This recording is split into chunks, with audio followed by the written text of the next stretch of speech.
There are 100 Pokemon in Johto, and each of them carries something worth knowing, a quiet detail or a gentle curiosity tucked just beneath the surface of everything familiar.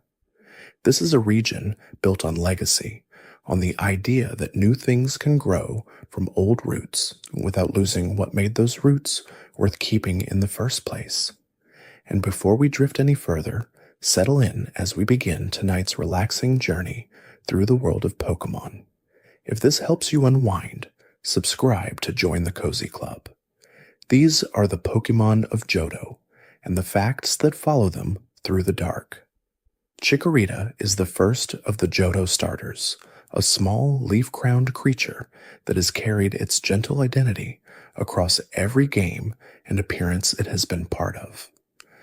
There is something quietly odd about its place in the world of competitive minigames, though.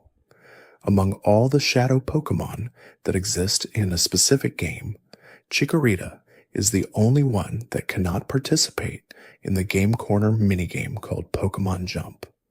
This is strange, not just because Chikorita is a shadow Pokemon in that context, but because creatures like Metapod and Cascoon, Pokemon defined by their inability to move in most circumstances, are permitted to jump when Chikorita is not. No one has ever fully explained why a small leafy dinosaur was excluded when creatures without functioning limbs were allowed entry. There is something almost poetic about that kind of small unfairness, the way rules in Pokemon sometimes land without clear reason, like weather arriving before anyone thought to check the sky.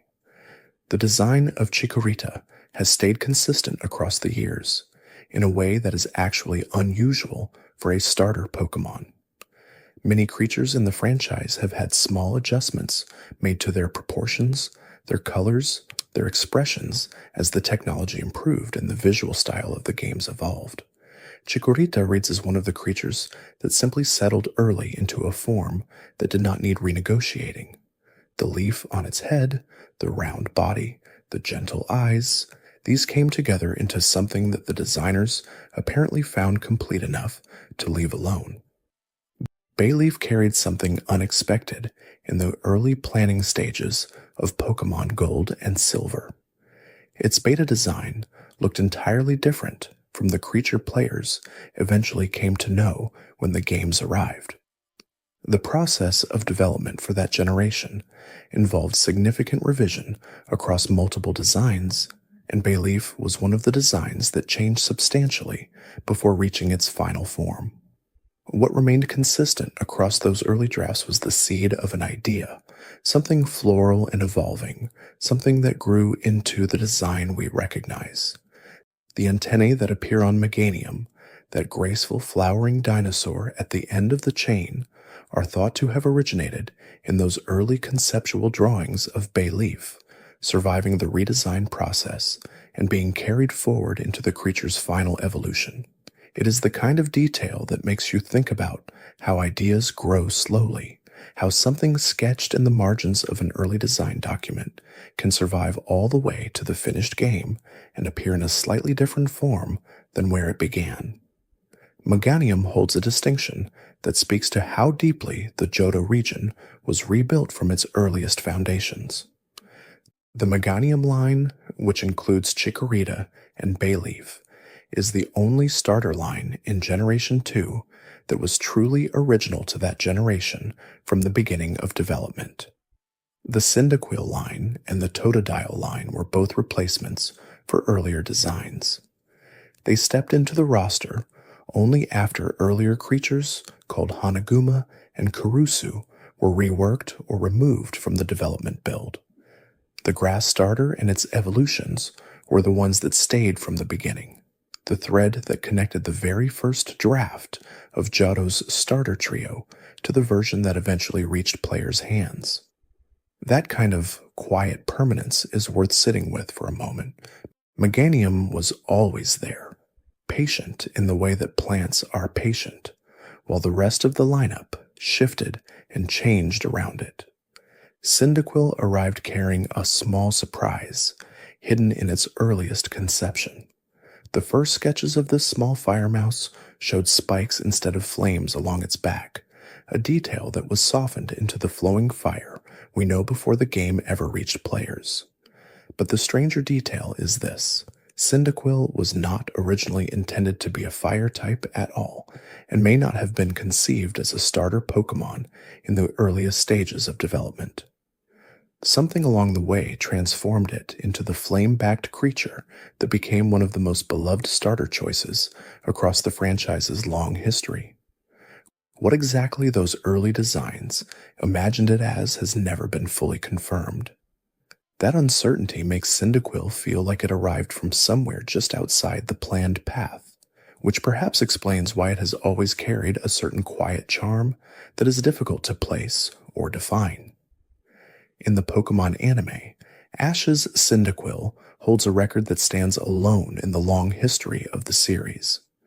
It remained unevolved for 507 episodes, carrying the title of Cyndaquil for longer than a decade of continuous broadcast. No other Pokémon in Ash's party stayed in its base form across so many episodes. For the span of more than 10 years of real time, viewers watched Ash travel through multiple regions with a Cyndaquil that never changed. The creature was not in Ash's active party for all of those episodes, spending long stretches resting at Professor Oak's laboratory, but it remained Cyndaquil throughout. 507 episodes is a long time to remain exactly as you are. There is something comfortable about that thought. Some things do not need to become something else in order to matter. Typhlosion carries a detail in its Pokédex that reads more like a warning than a description. According to the Pokémon Silver entry, Typhlosion possesses a secret and devastating technique that involves rubbing its blazing fur together at high speed, generating such intense friction that the result is a series of enormous explosions. The entry does not explain when or why this technique might be used, only that it exists, hidden somewhere inside the creature's quiet power. Typhlosion in battle is formidable enough on its terms that the revelation of something beyond what it typically shows makes it feel larger than any single encounter suggests. There is a class of Pokémon that the Pokédex presents as holding something back, something they have not chosen to use yet. Typhlosion belongs to that class. Totodile is the starter of choice for players who want to move through Pokémon Gold and Silver as quickly as possible. Speedrunners who have studied these games in detail have identified that Totodile's early access to the move rage gives it an unusual advantage against the toughest early opponents, allowing it to build momentum through battles that would otherwise require careful and cautious strategy. A small blue crocodile moving through the Johto region at record speed is a strange and specific image, but the mechanical logic behind it is sound. Croconaw, the middle stage of the Totodile line, carries its visual inspiration somewhere less obvious than most Pokémon. The head spikes and the patterned markings across its chest appear to reference the wild hair and animal skin clothing associated with prehistoric humans in certain artistic traditions. There is something both ancient and playful about placing that kind of imagery onto a teenage crocodile Pokémon, as if Croconaw wandered out of a different kind of story and found a comfortable home in the Johto region without anyone questioning how it arrived. The evolution from Totodile to Croconaw to Feraligatr tells a kind of visual story about a creature growing from something small and energetic into something large and powerful, with a brief middle stage that looks like it is still figuring out which direction it intends to go. Middle evolutions often carry that quality. They are transitional, not just mechanically, but aesthetically, caught between the charm of a small creature and the authority of a final form. Feraligatr carries a small footnote in the Pokémon trading card game that takes its identity in an unexpected direction. A card exists in which Feraligatr is typed as a lightning Pokémon rather than the water type that defines it in the main games. The Pokédex text on this card explains that this particular Feraligatr was exposed to electromagnetic waves produced by scientists in the Hoenn region, a fictional location created specifically for the trading card game's expanded lore. The idea of a massive crocodile conducting electricity through its body because of a regional scientific experiment is the kind of detail that only the card game could quietly slip into existence without disrupting anything about the main series. Sentret is a small normal type from the earliest routes of Johto, a creature that most players encounter in the first hours of the game and then largely forget as stronger and more useful Pokémon join the party. But in the anime, it carries a specific and memorable contribution. It was a Sentret who taught Ash's Pikachu how to use the move Iron Tail, a technique that would become one of Pikachu's most reliable and visually distinctive attacks for years after that lesson was given. A small, striped creature with a ringed tail, standing on its hindquarters to watch for danger, passing on combat knowledge to the most famous electric mouse in all of popular culture. That exchange happens quietly in the background of the anime's long history, a moment that most people who know it was Sentret find surprising when they first hear it confirmed. Furret is based on a ferret, which is an animal that inspires a particular kind of enthusiastic affection in the people who have kept them as pets.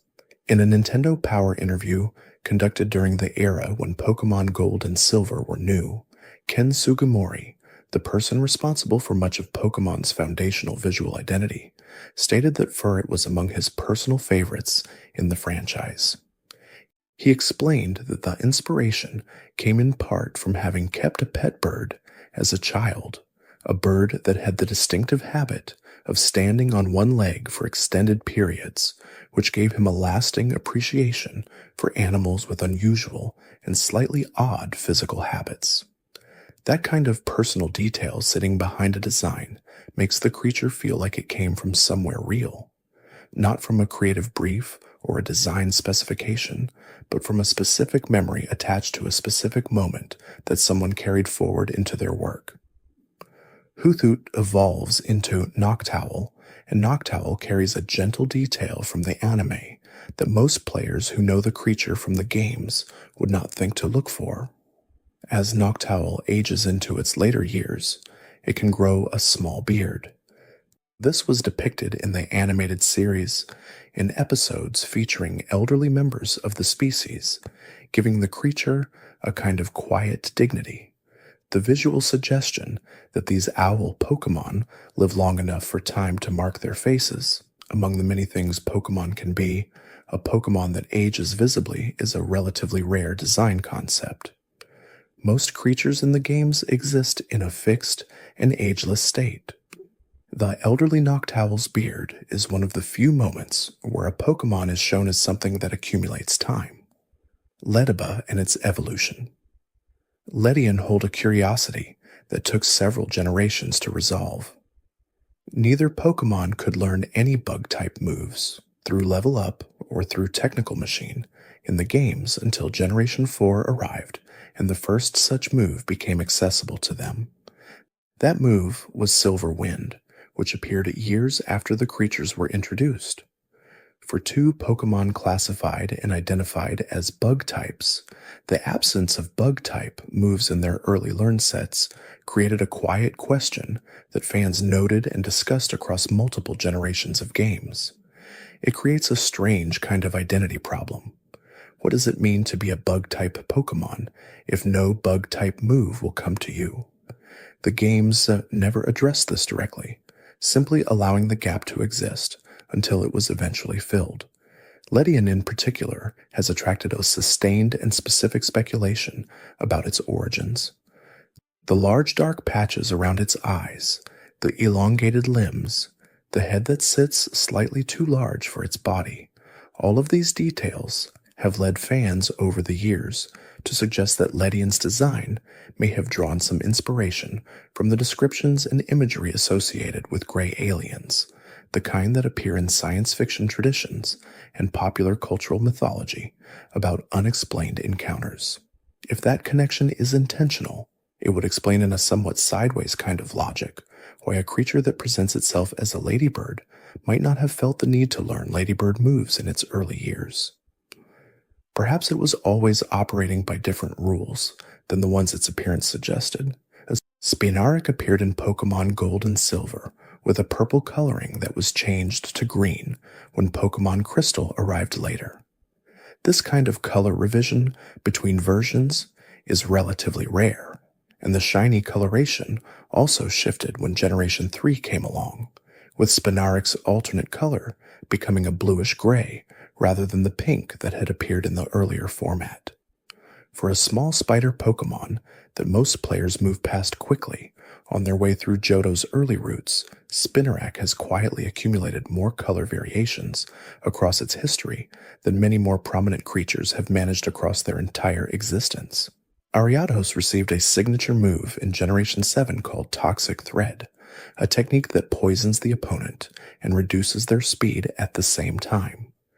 This is notable because Ariados' pre-evolution, Spinarak, also received the same move in the same generation, making it a shared signature rather than one belonging exclusively to the final form. What makes this slightly strange is that Toxic Thread was introduced in games that came out roughly 20 years after both Pokemon first appeared, arriving long after most players had assumed the two were finished receiving new mechanics. Something about both of them gained a new layer of identity 2 decades after the fact. Crobat is a Pokemon that evolves through friendship. The mechanism requires that a trainer has formed a genuine emotional bond with their Golbat, caring for it, and spending time with it in a way the game registers as significant before the creature will transform into its final form. In the story of Pokemon Diamond and Pearl, the villain Cyrus gives a speech in which he states clearly that he does not befriend his Pokemon, that emotional connection is a weakness he has chosen to discard from his life. And yet, within the events of those same games, Cyrus's Golbat evolves into Crobat. The game presents this without comment. The contradiction sits in the narrative without anyone pointing at it. Either Cyrus is lying about his relationships with his Pokemon, or the friendship mechanic has been applied to him without regard for his stated philosophy, or the game simply did not consider this particular implication when it was designed. All three possibilities are interesting in their own way, and the result is a small inconsistency that players have discussed for years. Chinchou is a Pokemon that the games establish as an ocean dweller. Its Pokédex entries place it in the depths, the parts of the sea too dark for most light to reach. In the games, it can only ever be encountered swimming, and it does not even have a footprint registered in the editions of the games that catalog such details. There is no record of Chinchou touching ground, and yet in the anime, Chinchou walked on land. It moved across a solid surface without the story treating this as a significant or unusual event, a small moment where what the games had established and what the anime was willing to show disagreed with each other, without either side acknowledging the difference. Lantern, the evolution of Chinchou, carries a translation detail that most players outside Japan would never encounter. In Chinese, Lantern's name translates to something that means lamp freak, a phrase that has no particular significance in terms of explaining the design, but that carries a certain strange energy that feels, in its own way, appropriate for a deep-sea creature with a glowing lure dangling from its forehead. Lamp freak is not a description that the English language games offer, but it arrives at the creature's essential quality through a different door. Pichu was made intentionally weak in Super Smash Bros. Melee, the crossover fighting game that included Pokemon characters as part of its roster. Pichu occupied a position in the game's playable lineup that was understood by the developers to be at the low end of competitive viability, and the trophy description that appears when a player collects Pichu's figurine in Melee does not avoid the joke. The text of that trophy states directly that Pichu is at the very top of its class in weakness. It is rare for a game to describe its own playable character as weak in an official tooltip. Rarer still for that description to land as both a gentle critique and an affectionate portrait simultaneously. The game is making a joke at Pichu's expense, while also, in a way, celebrating it for the purity of its underdog status. Cleffa has a small animation moment in Pokemon Stadium 2 that most players would have missed entirely unless they were paying close attention during the opening of a battle. When Cleffa emerges from its Pokeball at the start of a fight, it winks at the opponent and sticks out its tongue. This tiny greeting, a small pink creature casually offering disrespect to whatever it is about to face in battle, has a casualness that is difficult to explain in terms of combat strategy. Cleffa enters the arena and immediately makes it clear that it is not particularly concerned about the situation. Igglybuff holds a Pokedex entry from Pokemon Diamond that describes its bouncing in terms that suggest something truly unstoppable once it begins. According to that entry, once Igglybuff starts bouncing, it becomes impossible to stop. The round, softly colored pre-evolution of Jigglypuff, a creature mostly known for singing people to sleep, described as an object in unstoppable motion, once set in motion, is an image that sits somewhere between charming and deeply strange, which is perhaps the most accurate place for Igglybuff to exist in the imagination. Togepi is one of the most recognizable Johto Pokémon, despite spending nearly the entire early anime tucked inside an unhatched egg or cradled in Misty's arms. The creature is known in its lore for sharing happiness with those around it, distributing something like emotional warmth outward to people who treat it with genuine kindness. But the anime also established a darker possibility. Evil Togepi exist in the animated world. There are specific episodes in which Togepi bring devastation rather than joy, carrying misfortune to anyone in their vicinity, and acting in ways that directly contradict everything the design appears to promise. It is a quiet inversion, a creature built on the concept of happiness that can, under different conditions, become the source of something very different. Togetic in Pokemon Colosseum required unusual and specific conditions to obtain as a Shadow Pokemon. The Shadow version of Togetic could only be encountered and snagged by a player who had already collected 47 of the 48 other available Shadow Pokemon in the game. The trainer who possessed it was not who they appeared to be.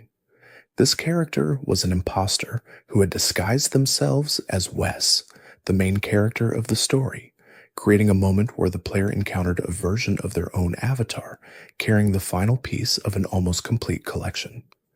There is something unsettling about meeting a copy of yourself in a video game, even in one about creatures and battles. The game places the last thing you are looking for in the hands of someone wearing your face. Togekiss, the final evolution of the Togepi line, did not exist until Generation 4, long after Togepi and Togetic had been part of the world of Pokemon for nearly a decade. There is a particular quality to evolutions that arrive late, after players have already formed relationships with the earlier forms. Togekiss arrived into a fan community that had been accompanying Togepi for years, offering a conclusion to a line that had seemed finished and making it larger. Natu is described in its Pokedex entries as a bird Pokemon and as a flying type. But Natu cannot fly. It does not take to the air in any meaningful way. Instead, Natu hops and jumps to move from place to place, getting around through small vertical leaps rather than any kind of sustained or directed flight. Being classified as a flying type while being physically incapable of flight is the kind of quiet contradiction that Pokemon occasionally allows to sit in the world without ever drawing attention to it. or explaining it. Natu has been both a bird and incapable of flying for its entire existence. Zatu appeared in a cancelled trading figure game called Groundbreakers, a project that would have turned selected Pokémon into collectible physical figures for a gameplay experience built around the physical objects. Zatu was thought to occupy position 37 in the collection numbering, which suggests the planned line was fairly large before the project was discontinued before reaching players. The figures were never made, the game never arrived, and Zatu's place in that planned collection exists now only in the documentation of a project that stopped before it could become real. Marill is a small blue Pokémon that became briefly famous under a different name before it was officially introduced. During the period before Pokémon Gold and Silver were released, images of Marill circulated through fan communities and early promotional materials, and players who encountered it gave it the name Picablu. The name spread widely because a small blue creature that was clearly related to electricity in some way felt like it might be an evolved or alternate form of Pikachu, and the name Picablu captured that impression efficiently. The reason the name achieved such widespread recognition traces back to trading cards distributed alongside Pokémon the first movie, cards whose backtext descriptions referred to Marill by that name directly. A small printing decision on a set of promotional cards turned a minor Pokémon into a widespread legend before the games that featured it ever came out. Flaffy's name carries a small linguistic observation about the sound that sheep make, the word doubled within the name itself. The name plays on the bleating of sheep applied twice across its syllables, while also functioning as a possible reference to AA batteries, the small cylindrical power cells that share a rough shape and a clear connection to electrical storage with this woolly electric creature. Both readings fit the design, and neither one has ever been officially confirmed as the intended origin, which allows the name to keep both meanings alive simultaneously. Ampharos was planned during the development of Pokémon Gold and Silver to carry both an electric type and a dragon type, a dual typing that would have made it one of the more unusual creatures in the game's roster. The design team made the decision to remove the dragon typing before the game was finished, releasing Ampharos as a pure electric type. But certain evidence of the original plan never entirely disappeared. Ampharos learns Dragon Pulse through level up at level 65, a move with no connection to its final typing and no precedent in its design. When Mega Evolution was introduced in Pokémon X and Y, Mega Ampharos gained the dragon typing that had been considered and set aside years before. The original idea had waited quietly inside the design for over a decade before being made official. That kind of patience in a concept, a design holding on to something that was removed from it and eventually receiving it back, is one of the quieter stories in Pokémon's long history. Blossom presents a small piece of information that is easy to overlook because it concerns size rather than anything dramatic or mechanically significant. Blossom is shorter than its pre-evolution Oddish. Oddish stands at 0.5 meters, Blossom stands at 0.4 meters. Evolving made this particular creature smaller rather than larger. This runs against the expectation present throughout most of the franchise that evolution produces something larger and more imposing than what came before it. Blossom simply became more concentrated, more compact, which is its own quiet way of changing.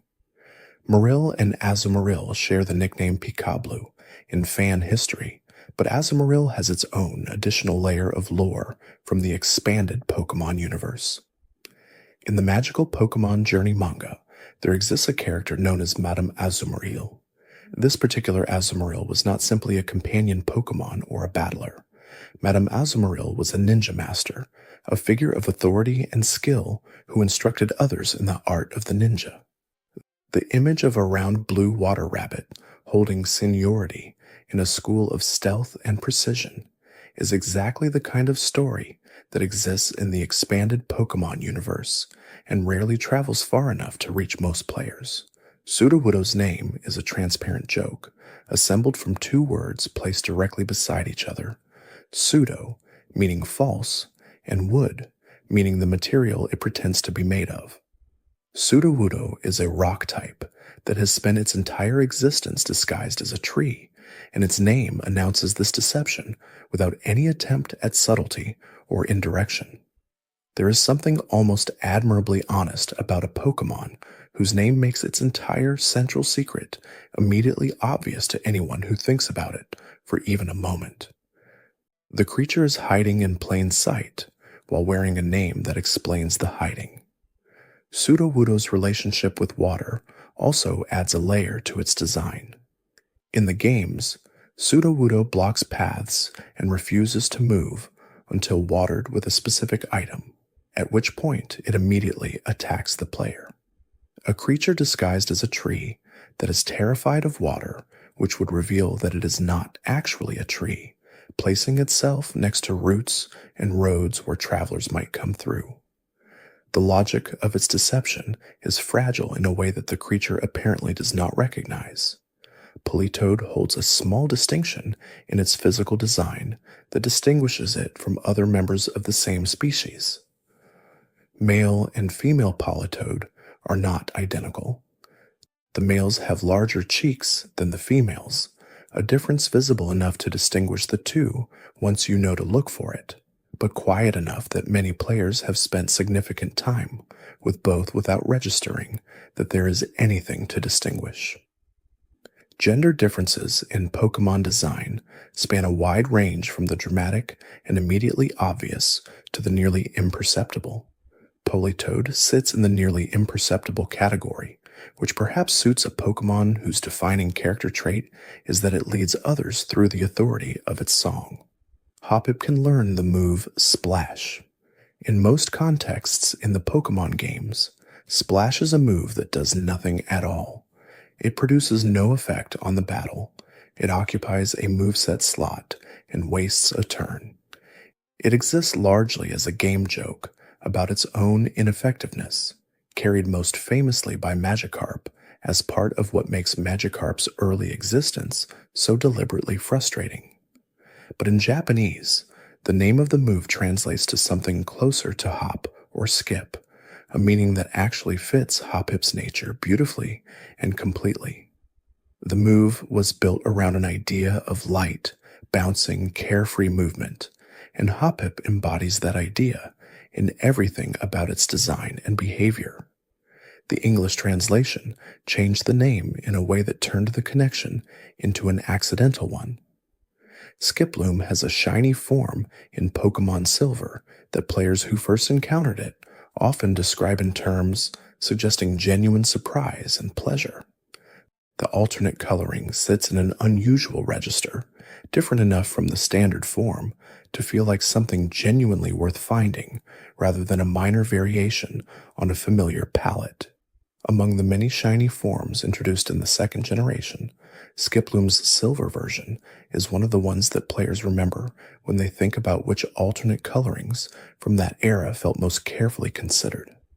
Aipom appears in the film Detective Pikachu as part of a sequence where a group of them behave in ways that are erratic and aggressive, which does not match the generally playful and mischievous character that the Pokemon is known for in the games and in the anime.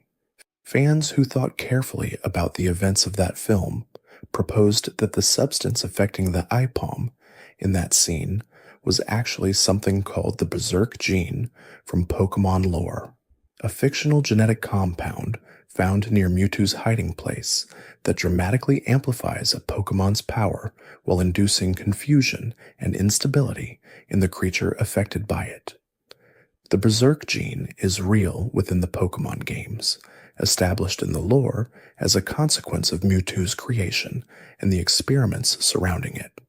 If the theory holds, the Aipom and Detective Pikachu were not simply malfunctioning or acting out of character. They were reacting to something specific, something with a name and a history in the world the film exists within. Sunkern holds the lowest base stat total of any Pokemon, a distinction that it shares only with a handful of exceptions related to specific form changes. The number is significantly lower than most other Pokémon, placing Sunkern at the statistical floor of the entire franchise. What makes Sunkern's situation stranger is the company it keeps in a very different context. In the Pokeathlon, a sporting competition available in the Johto-based games Pokemon Heart Gold and Soul Silver, 5 Pokemon can achieve the maximum possible score across all events. Sunkern is one of them. The others include Ditto, Giratina, Wailord, and Arceus, the creator deity of the Pokemon universe. There is no other context in all of Pokemon in which Sunkern and Arceus appear as equals. It happens exactly once in a sporting event in Johto. Sunflora has appeared as a disguise in the anime more frequently than almost any other Pokemon. The recurring Team Rocket character Jessie used Sunflora as a costume in the animated series at least 7 separate times across various episodes, making it a recurring and committed choice for a recurring joke. The image of a human dressed as a sunflower-shaped creature attempting to pass undetected is one of those anime details that accumulates quietly across years of broadcast until the total number of occurrences becomes genuinely surprising when stated directly. Yanma is a large insect, one that hovers and darts through the air on wings that the Pokédex describes as capable of producing enough downdraft to shatter nearby glass. It is typed as bug and flying, which fits with its dragonfly-like shape and its hovering style of movement through the world. What does not fit with any visual intuition about the creature is how much it weighs. Yanma's official weight is 83.8 pounds, which for an insect, even a fictional one scaled significantly larger than any real dragonfly, is a number that requires a moment to process. A creature the approximate size of a large dragonfly, weighing more than many medium-sized dogs, is one of those Pokédex entries that quietly refuses to reconcile with what the sprite or model is showing. Wooper cannot perform the punching moves it can learn through technical methods, at least not according to any standard understanding of how a body that looks like Wooper's would generate a punch. Wooper has no arms in any conventional sense. Its front appendages end without the structure you would expect to be necessary for any move that involves striking with a closed fist. And yet Wooper can learn Dynamic Punch, Power-Up Punch, and Ice Punch through technical machine teaching. The game permits this without any kind of explanation or justification, leaving Wooper in the same category as several other Pokemon whose move access extends well beyond what their physical form would seem to allow. Espeon holds a record in the Pokemon trading card game that has nothing to do with the card's gameplay and everything to do with what the market has decided it is worth. The Gold Star Espeon card is considered one of the rarest and most expensive Pokemon cards in documented collector history. Its price in markets, where it occasionally appears, has been recorded at approximately $30,000, placing it among the most valuable individual pieces of Pokemon merchandise ever formally exchanged. A single small piece of printed cardboard depicting a lavender psychic cat worth more than most used cars and more than many people's annual salary. Umbreon was voted the most popular Pokemon among all Generation 2 entries in the Pokemon of the Year poll held by the Pokemon Company in the year 2020. That was a year in which every Pokemon from every generation up to that point was eligible, and players around the world could cast votes. Umbreon won its generation, but more than that, it placed 5th overall in the entire franchise-wide competition. Of all the hundreds of creatures across all the regions and all the games, the dark ring-marked evolution of Eevee came in 5th. It has stayed in people's memories and in their attachment long enough to compete at that level. Murkrow and Meowth carry a history of shared antagonism rooted in a common appetite. Both Pokemon are drawn to sparkly and glittering objects, collecting them, guarding them, returning to them. In the world of Pokemon, this overlap creates a low-level ongoing conflict between the two species, a territorial dispute over treasure that is mentioned in official lore and reflected in how each behaves around objects that catch the light the right way. Two creatures who want the same kinds of things, unable to share, unable to resolve the competition that their shared tastes create. Slowking carries a detail about its relationship with intelligence that the Pokédex introduces without any attempt at softening the implications. According to the Crystal version entry, every time Slowking yawns, the shelter attached to its head injects additional venom directly into its brain, and each injection makes Slowking more intelligent. The cycle continues across Slowking's life. Yawning, venom, increased intelligence, repeat. The brilliant and dignified creature it presents to the world is built entirely on the slow and quiet process of being poisoned on a schedule it cannot control and did not choose. The shelter is necessary. The venom is necessary. Without the ongoing toxicity, Slowking would presumably begin to lose the accumulated intelligence that makes it what it is. It is wisdom built on something that would, in any other context, be called harm. Misdreavus has a trading card that the people who have encountered it tend to describe using a word like hilarious or unexpected. The card's art created a reaction among fans who collected it, becoming part of the small folklore that surrounds Misdreavus's history as a collectible. The creature itself is a floating disembodied head that sustains itself by collecting the frightened cries of the people and Pokemon it scares, storing those sounds as nourishment. This is already an unusual premise for a design before any specific card illustration is considered. Unown moves through the world of Pokemon without ever appearing in most opposing trainers' parties. They exist in specific ruins and chambers.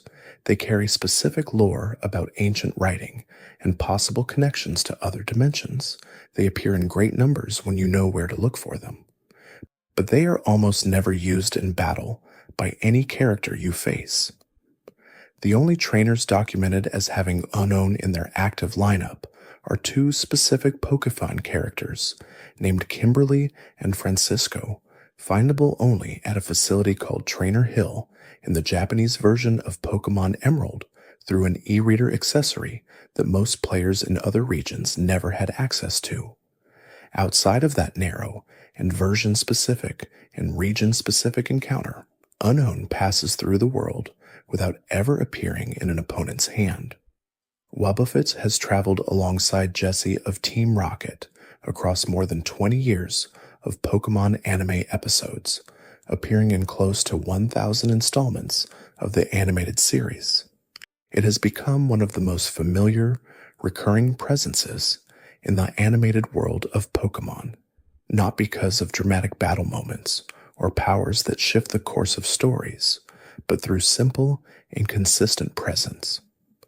Wobbuffet has simply kept showing up, season after season, decade after decade, greeting the audience at the end of the team's speeches, persistent in the way that some companions simply are. Girafarig originally had a pre-evolution in development during the creation of Generation 2. A creature was being designed to appear before Girafarig in the evolutionary line, a younger form of the two-headed giraffe that would grow into the creature players eventually received. That pre-evolution design was set aside as development continued. It did not disappear, though. The design was reworked, substantially changed, and eventually became a very different Pokemon. That Pokemon was Wobbuffet, the creature that has spent decades as one of the anime's most consistent, recurring characters, began its existence as a draft for a baby giraffe. Pinecco carries a characteristic that connects it to other Pokemon from later generations who share its approach to self-protection. Pinecco, alongside Burmy and Wormadam, belongs to an informal group called the bagworm Pokémon, creatures whose designs appear to show insects using external materials gathered from the environment to build protective coverings around their own bodies.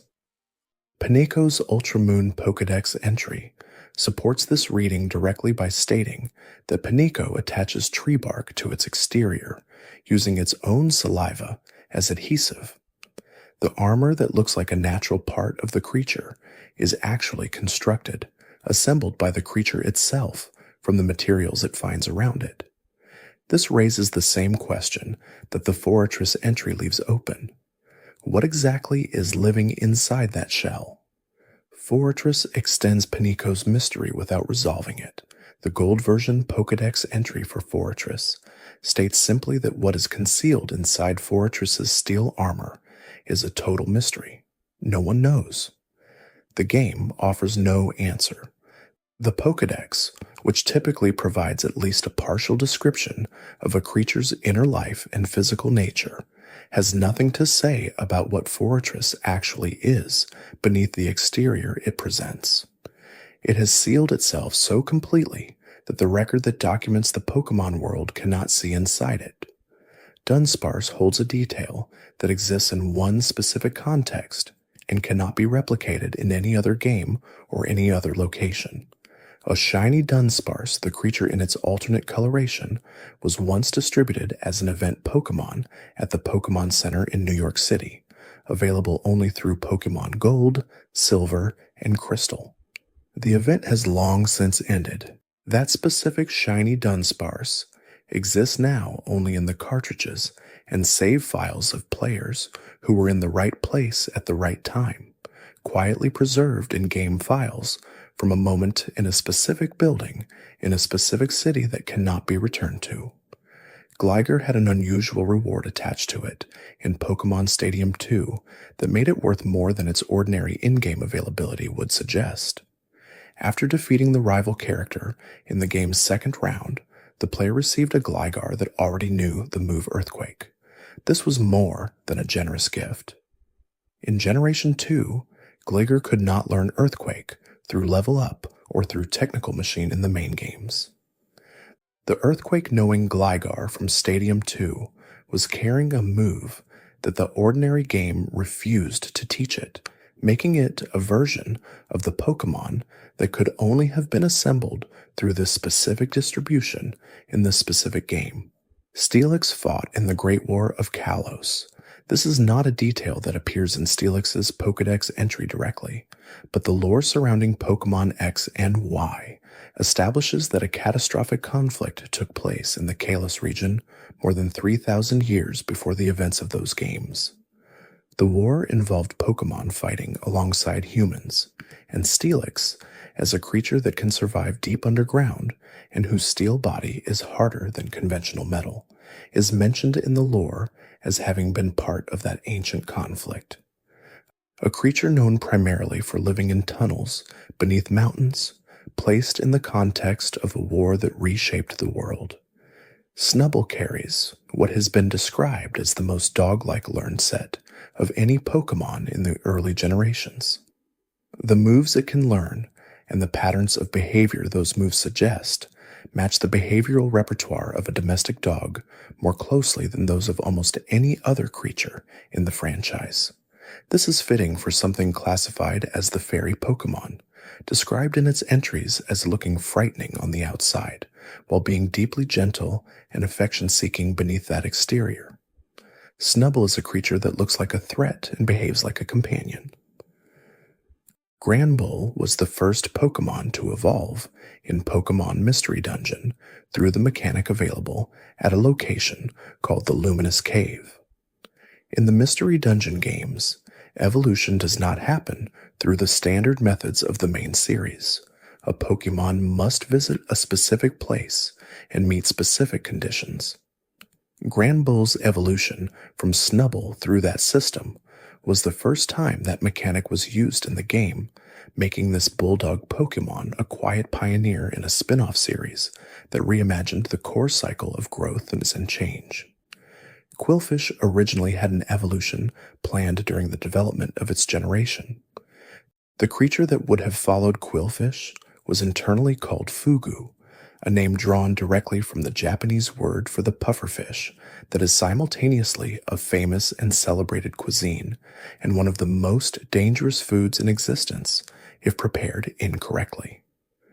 The evolution was removed before the final game was released, leaving Qwilfish as a single-stage creature that reached players without the next form it was meant to carry. In a much later generation, Qwilfish eventually received an evolution through a regional variant form. But the original Fugu never arrived. Skyzor belongs to the group of 39 Pokémon that were planned for inclusion in Pokémon Red and Blue during the earliest stages of that game's development. Before the roster was finalized and settled on the creatures that became the first generation, a larger group was being considered and developed. Skyzor was part of that earlier group. Among the Pokémon in that set that were ultimately saved for a later generation, Skyzor held the earliest index number, placing it at the front of a group of designs that were removed from the first game and held for what would become Generation 2. Shuckle carries a mechanical detail in its Generation 2 games that most players would never discover without specifically looking for it. Shuckle has a 1 in 16 chance of converting the berry it is holding into berry juice after each Pokémon battle it participates in. Berry juice restores hit points, which makes this a low probability but mechanically useful system for players patient enough to allow it to operate on its own schedule. A Shuckle holding a berry, given enough battles and enough time, would eventually and unpredictably produce something that healed its partner. The system asks nothing except patience. Heracross has a relationship with another Pokémon that the anime developed into one of its quieter recurring jokes. Ash's Heracross had a particular affection for the sweet-smelling nectar produced by the bulb on Bulbasaur's back, and would seek it out with enthusiasm that Bulbasaur did not share. The large beetle Pokémon approaching the grass starter's botanical anatomy with cheerful persistence became a running thread through multiple episodes, a small ongoing negotiation between one creature's appetite and another's preference for personal space. Sneasel carries a specific curiosity that exists within Pokémon Gold, Silver, and Crystal. If a player breeds two Sneasel that both know the move Beat Up and positions that move specifically in the third moveset slot of both parents, a glitch can be triggered through the resulting egg that causes a Celebi to appear in the game. This is not a supported mechanic or an intended feature. It is a consequence of how the game's underlying code processes certain combinations of conditions during the egg generation sequence, and it produces the mythical Pokémon that was otherwise extraordinarily difficult or impossible to obtain legitimately in those games during their original release period. Sneasel is an unlikely doorway into something the game was not designed to offer through normal play. Teddiursa holds a distinction that separates it from every other non-Generation 1 Pokémon in a specific and narrowly defined context. Teddiursa is the only Pokémon from Generation 2 or later that received a unique and specially created sprite in Pokémon Fire Red and Leaf Green, games that were remakes of the original first-generation titles. All other Pokémon in those games that did not originate in the first generation used sprites that already existed without modification for those specific releases. Teddiursa received something created specifically for its appearance there, which sets it apart in a list of exceptions that has exactly one entry. Ursaring and Teddiursa both draw their names and their design lineage from the two bear constellations that appears in the night sky, Ursa Major and Ursa Minor. The Latin phrases meaning Great Bear and Little Bear map directly onto Ursaring and Teddiursa respectively, the large bear Pokémon and the small bear Pokémon paired in their names with the same astronomical precision that the constellations carry. The connection between these Pokémon and the stars was made explicit in the ending credits sequence of the 6th Pokémon film, which depicted the two bear constellations alongside the two bear Pokémon in a visual acknowledgement of the design's origins. The bears and the stars share a name and a shape across two very different kinds of sky. Slugma cannot stop moving. The gold version Pokédex entry for Slugma states that if it were ever to stop, its magma body would begin to cool and harden, and the creature would lose all ability to move. Every moment that Slugma exists is a moment of necessary forward motion, not because it wants to travel anywhere specific or has a destination in mind, but because stillness is the thing it cannot afford. The implications of this are quiet and strange. A creature that must keep moving simply to remain a creature at all, forward momentum as a condition of existence rather than a choice. The move harden causes a Pokémon to stiffen and increase its defensive capability. Slugma can learn it. For Slugma specifically, which is described in its entries as a creature that hardens and becomes immobile when it stops moving, there is a circular quality to this access. Slugma can voluntarily trigger the thing it must avoid involuntarily. The game does not comment on this. It simply allows Slugma to choose, within a battle, to do the thing that its own existence depends on not doing by accident. Magcargo's shiny form appeared in Generation 2 with a blue coloration that was changed to pink when Generation 3 arrived, and the games updated their color assignments. The blue, shiny Magcargo exists only in those earliest games, a version of the creature that later editions replaced with something different. A player who had obtained a shiny Magcargo in the original Gold, Silver, or Crystal games and then transferred it to a later generation would have watched their Pokemon's alternate coloring change as it moved across the generational boundary, carrying something from an older version of itself into a newer context. Swinub and its evolutions represents a unique type combination in the franchise. The ice and ground pairing held by Swinub, Piloswine, and Mamoswine does not appear on any other Pokémon line. This dual typing creates a specific and unusual relationship with the game's weather mechanics. Weather conditions in Pokémon battle affect all Pokémon on the field in different ways, with certain types benefiting and others suffering from hail, sandstorm, rain, or harsh sunlight. The ice and ground combination is the only one that produces immunity to all four standard weather conditions, making Swinub's line uniquely unaffected by the changing of the battlefield's environmental state. Piloswine carries a visual detail that remained hidden for a long time because of how early games rendered Pokémon as small and low-resolution sprites. In Pokémon X and Y, and in the generations that followed, when Piloswine enters battle, its entrance animation briefly moves its thick fur in a way that reveals it has eyes. This was not visible in the earlier sprite-based presentations of the creature, where Piloswine appeared as a shaggy creature with no discernible face beneath its heavy coat. The eyes were always there. The technology to show them simply needed time to arrive. Corsola and Marill can breed together in the games, producing eggs that represent a shared ancestry the game recognizes mechanically. What makes this strange is a detail from Corsola's Moon version Pokédex entry, which states clearly that Marill hunts Corsola. In that entry, Corsola is described as prey for Marill, pursued and consumed in the ocean waters they both inhabit. The game creates eggs between a predator and its documented prey without any acknowledgement that this pairing exists in a context of one eating the other.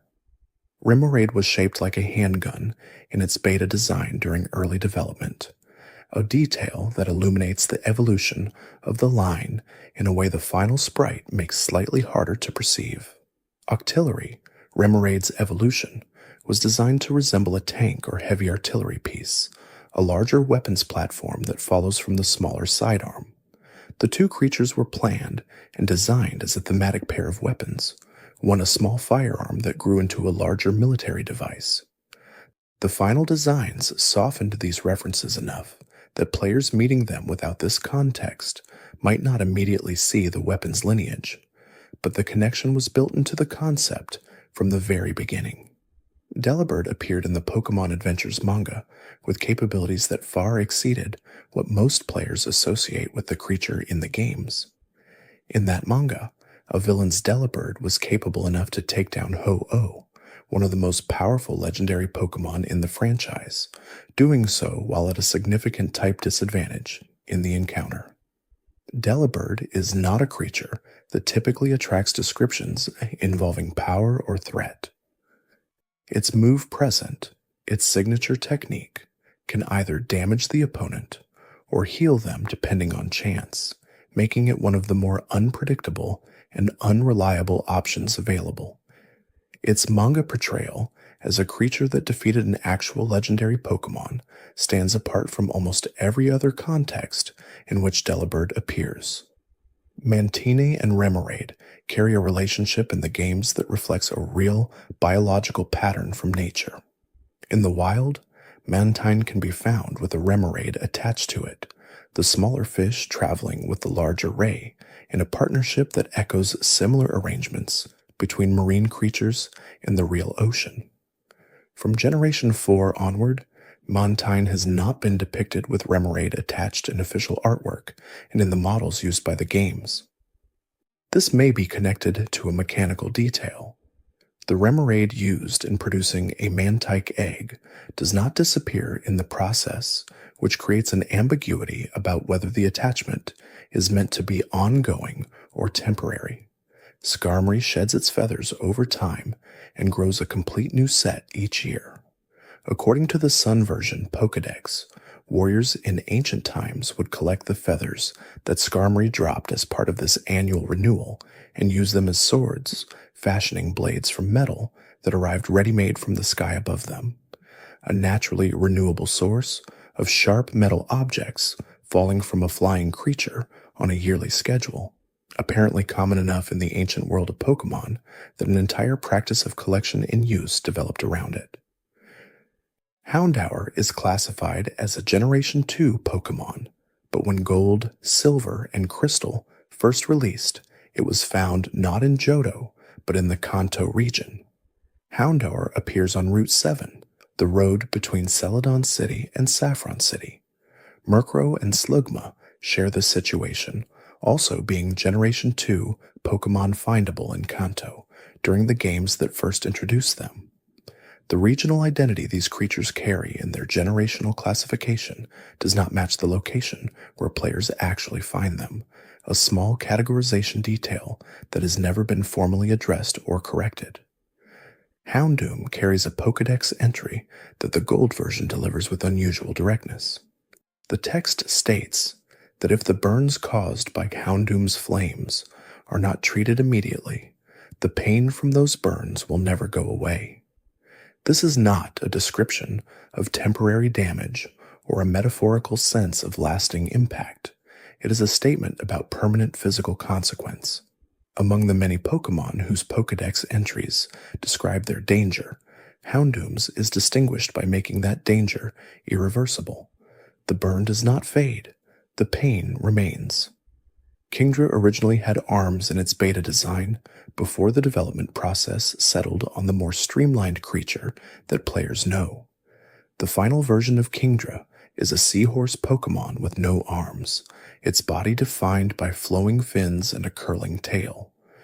Whatever those beta arms looked like, and what they were meant to suggest about the creature's nature and capabilities, the decision to remove them produced the more self-contained Pokémon that eventually shipped. There is a version of Kingdra that reached toward the things around it. There is also the version that exists, which holds its power closer. Phanpy and Donphan carry a detail from the anime that reframed how the animated series occasionally treated the bond between a trainer and their Pokémon. Ash's Phanpy hatched from an egg that Ash received and carried, meaning that Ash had known this particular creature before it was a fully formed individual. Phanpy was his first Pokemon to hatch under his direct care. The small blue elephant that emerged from the shell and immediately became part of his journey had a different kind of origin story than the Pokemon he had caught or been given, and that difference carried through into how the relationship was portrayed. Donphan appeared in the first Pokemon film, Mewtwo Strikes Back, in the animated opening sequence that played before the main story began. That film was released in Japan over a year before Pokemon Gold and Silver arrived in stores, which means that Donphan was shown in motion on cinema screens, briefly visible as part of a collage of unknown creatures to audiences who had no context for what they were seeing. There was a category of Pokemon that existed in that film as previews of a generation that had not yet arrived. Donphan was among them, present before anyone knew its name. Porygon 2 holds the distinction of being the only Pokemon that has never been given a voice in the Pokemon anime. Other Pokemon, even rarely seen ones, and minor species that appear for only a single episode, have been given at least some form of vocalization in the animated series. Porygon 2 has been depicted in that medium without one. Whether this is a deliberate decision made for a specific reason or simply an oversight that accumulated quietly across many years of production has never been officially confirmed. The silence around Porygon 2's silence is one of the creature's stranger characteristics. Stantler has antlers that do more than provide a striking visual silhouette. According to its Pokédex entry as described in the anime, the curved shape of those antlers supplements the flow of air around them in a specific way that generates a mysterious distortion of reality in the space nearby. Anyone who looks at the antlers while that effect is active loses the ability to distinguish what is real from what is not. It is a perceptual disruption built into the creature's most visible physical feature, quietly installed in the forehead of a Pokemon that otherwise presents itself as a gentle deer. Smeargle lives in a cave in Pokemon Emerald that contains nothing except Smeargle. The location is called the Artisan Cave, situated within the Battle Frontier area of that game. Players who enter the cave encounter only this one Pokemon, repeating across the cave's interior as the sole presence in a dedicated space. A cave built around a single Pokemon that marks the world around it with paint from its tail, creating a strange and specific ecosystem of one. Tyrogue picks fights. This is established clearly in its Crystal version Pokédex entry, which states that Tyrogue challenges anyone it encounters. The text does not frame this as a flaw or a misalignment in the creature's character. It presents the fighting as simply what Tyrogue does, the natural expression of its nature. The entry is confirmed within the games themselves. In Pokemon Sword and Shield, Tyrogue will immediately move toward the player upon spotting them, pursuing the confrontation that its entry promises it will always seek. Hitmontop can learn more priority moves than any other Pokemon in the franchise. Priority moves in the battle system allow a Pokemon to act before its opponent, regardless of the speed difference between them, giving the slower creature the first action of a turn. Hitmontop has access to 14 moves that carry increased priority and 2 that carry decreased priority. This is not information that typically surfaces in discussions about Hitmontop, which is usually remembered for its spinning fighting style rather than for the technical depth of its moveset. For players who think carefully about the mechanics of battle, though, this number represents something genuinely unusual living inside a Pokemon that most players overlook. Smoochum carries a visual detail from the anime that the games never directly addressed. In the animated series, the egg from which Smoochum hatches was shown on screen in a specific episode, giving the creature a visual prehistory that the games imply through the egg mechanics but rarely make concrete. The small pink psychic creature with the large lips had an egg that was depicted in the anime as part of an episode focused on Pokemon eggs and the experience of watching them hatch. Elekid uses electrical outlets as its baby bottles, sustaining itself by drawing current from household power sources in the same way that a human infant would feed from a bottle. The Sun version Pokédex states this directly. Electrical outlets serve as Elekid's baby bottles. The creature that will eventually become Electabuzz and then Electivire begins its very first experiences in the world by feeding from the fixtures installed in the walls of human buildings. It is an image that sits in a strange space between domesticity and danger. Magby has a small animation detail that most players from the Generation 2 era would have missed unless they left their game sitting on the party screen for longer than a quick glance. In Pokemon Crystal's animated sprite system, Magby spits out a small ember as part of its idle animation cycle. Crystal was notable for introducing animated sprites to the main series in a way that previous games had not included, and Magby's Ember is one of those small additions that gave the creatures a sense of existing in a moment, rather than simply being displayed.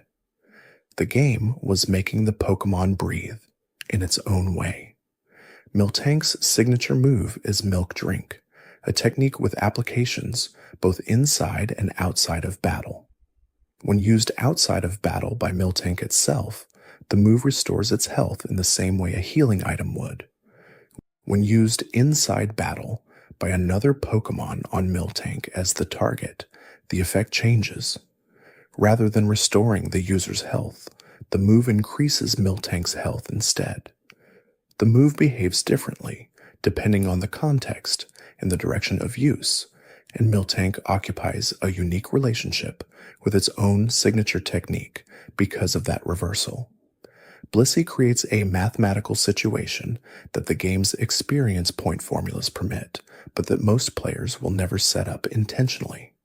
A Pokemon that has been acquired through trading, and that therefore receives a boosted experience multiplier for each battle it wins, placed against a level 100 Blissey while holding a lucky egg and beginning that encounter at level 1, can gain 87 levels in a single battle. The Pokemon would reach level 88 from defeating one Blissey under those specific conditions. This is not a design intention.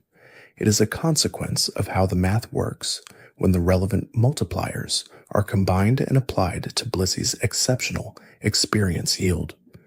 Raikou is a legendary Pokemon associated with lightning, and every visible element of its design connects to weather and electricity in some way.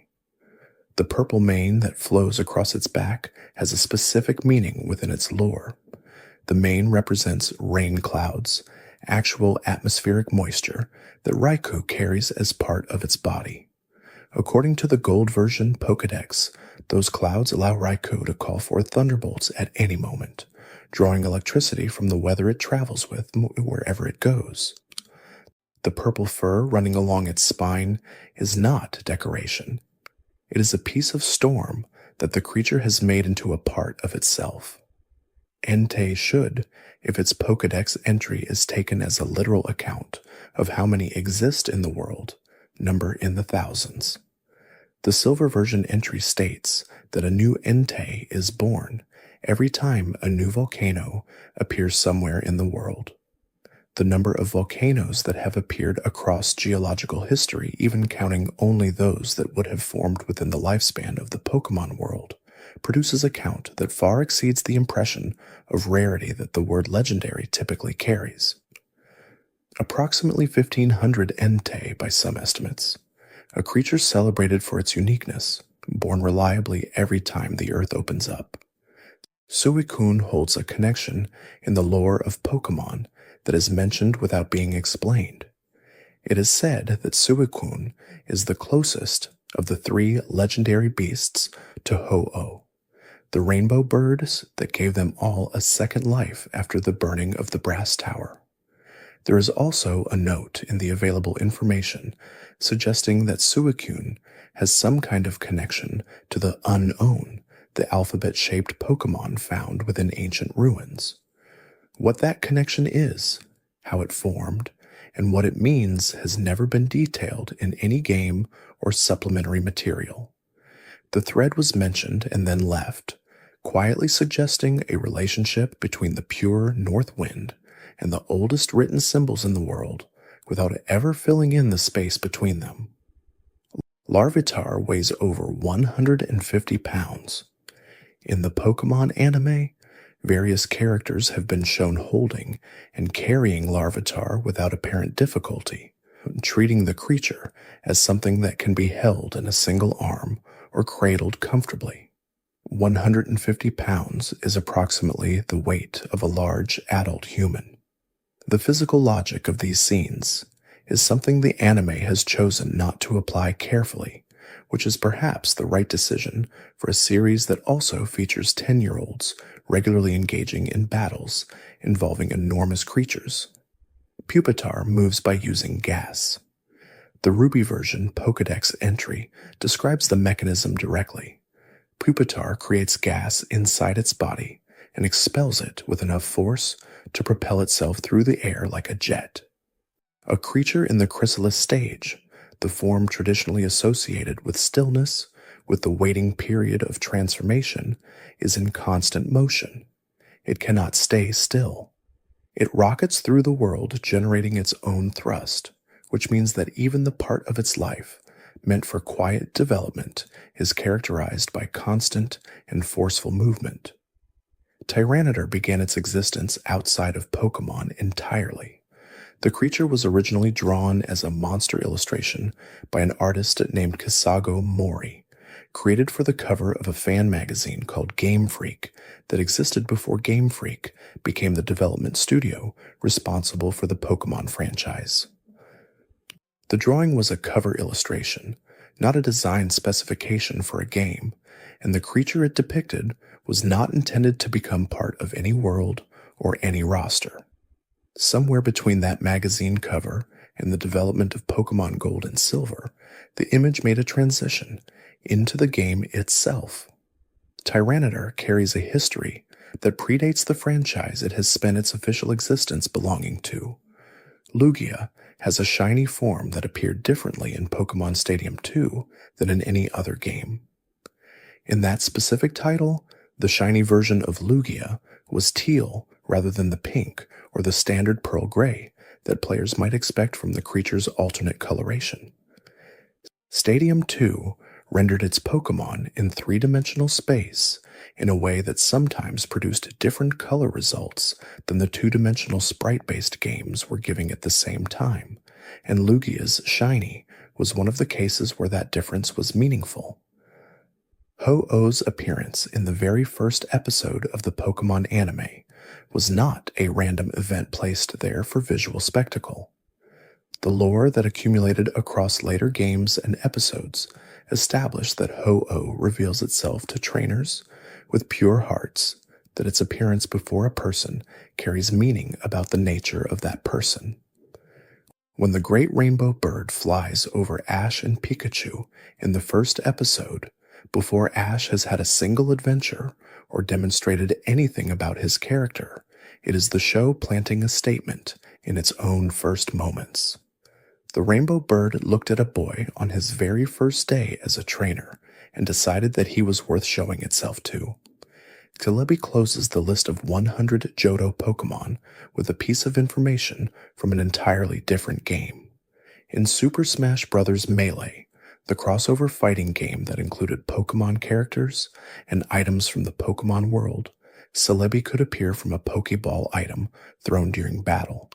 Its appearance was extraordinarily rare. To create the conditions in which Celebi could appear at all, a player had to unlock all 25 characters in the roster, unlock all 29 stages, clear all 51 event matches, and achieve 5,000 knockouts across all their time with the game.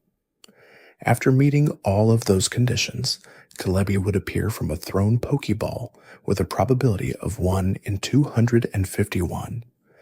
The Johto Pokémon carry that quality in their designs too. Many of them are connected to the existing world in ways that the Kanto Pokémon were not, because they came into existence after the world had already been built. They are additions, elaborations, pre-evolutions and evolutions, and parallel developments of things that were already present. The 100 creatures of Johto arrived into a world that already had 151 residents, and they had to find their place among those already there. Chikorita was chosen by fewer players than Cyndaquil or Totodile in most regions during the original release of Gold and Silver. The fire and water starters tended to attract more initial choices because of their more aggressive or dynamic appearances, while Chikorita presented itself as the gentler option, the one that took longer to demonstrate its worth. Players who chose it often describe a particular kind of attachment to it because of this, a loyalty earned through difficulty rather than given by the game's early generosity. There is a tradition in Pokémon of the grass starter being the least chosen of the three, and Chikorita is often named as the origin of that tradition. Whether or not this is statistically accurate across all regions and all demographics, the perception exists, and Chikorita has been associated with an underdog quality that other starters do not carry in quite the same way. The leaf on Chikorita's head functions as a sensory organ. The Pokédex entries describe it as able to detect the moisture and temperature of the surrounding air, giving the creature a form of environmental awareness rooted in the large green structure sitting atop its head, a creature that reads the weather through its hat. That detail changes how you look at the leaf. It stops being simply decorative and becomes something functional, something the creature relies on to understand where it is. Bayleaf's leaves produce a refreshing aroma. The scent is described in the Pokédex as mildly stimulating, the kind that sharpens attention and clears the head of those who breathe it. Bayleaf does not carry this scent as a weapon or a lure specifically. It simply produces it as part of being what it is, and the effect on those nearby is a secondary consequence of the creature's own nature. There is something about a creature that improves the atmosphere around it without intending to that is worth sitting with. Meganium's breath has healing properties. Pollen from the petals around its neck, when breathed in, restores health to plants that have wilted and to people who are feeling unwell. Meganium is not simply a large flower Pokémon. It is a creature whose exhalations heal things.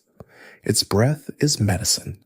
Every moment Meganium breathes out, it is offering something beneficial to everything around it. The creature cannot help being generous because generosity is built into its respiratory system. The three Johto starters have a quality that was noted by players when Gold and Silver were new. Each of them has a visible feature on their body that changes or activates when they use their primary type of move. Chikorita's leaf, Cyndaquil's back flames, Totodile's pattern of scales. The design language of the three starters encodes their types into their anatomy in ways that are visible rather than simply implied by their color palette. You can look at any of them and know what kind of creature you are dealing with from the first moment. Cyndaquil's name in Japanese is Hinoarashi, which combines the words for fire and for the phenomenon of shooting sparks upward from a bonfire. The visual that name conjures, embers rising from a fire without direction, spinning upward on the heat of the flame below them, captures something about the creature's early character in the anime and in the games. Cyndaquil is not a controlled fire. It is an uncertain one, going up without necessarily knowing where it will land. Quilava's name in Japanese is Magumarashi, connecting it to magma. The transition from the uncertain sparks of Cyndaquil to the more directed heat of magma is a story about the same energy finding a form it can sustain. Quilava is no longer simply going upward without direction. It has begun to pool, to concentrate, to build towards something. Typhlosion's name in Japanese is Bakfun, the volcano, and the typhoon combined. By the time the fire mouse has become the stocky badger at the end of the line, it is carrying two kinds of catastrophe in its name simultaneously. The sparks became magma, became an eruption paired with a spiral storm. The evolution of the line is encoded in the Japanese names as a progression of increasing power and scale. Totodile's name and design connect to the idea of something small pretending to be large. The small jaw, the oversized grin, the posture of a creature that is performing more confidence than its size immediately warrants. Totodile behaves in the anime with exactly this quality, cheerful and bold, in a way that does not fully match its physical situation. It is a creature that has decided to act larger than it is, and that this decision has become a core part of its personality. Croconaws' teeth fall out and grow back repeatedly throughout its life. The Pokédex establishes that Croconaw's jaw is always full of new teeth growing in to replace the ones it loses or uses up in battle. This gives Croconaw an endless supply of functional biting apparatus, making its jaw effectively self-renewing. A creature that cannot be worn down through its own most fundamental weapon because the weapon keeps replacing itself is a design that rewards aggression without punishing it. Feraligattr's posture in early artwork was notably hunched, the massive upper body leaning forward over legs that look slightly too small to support it easily.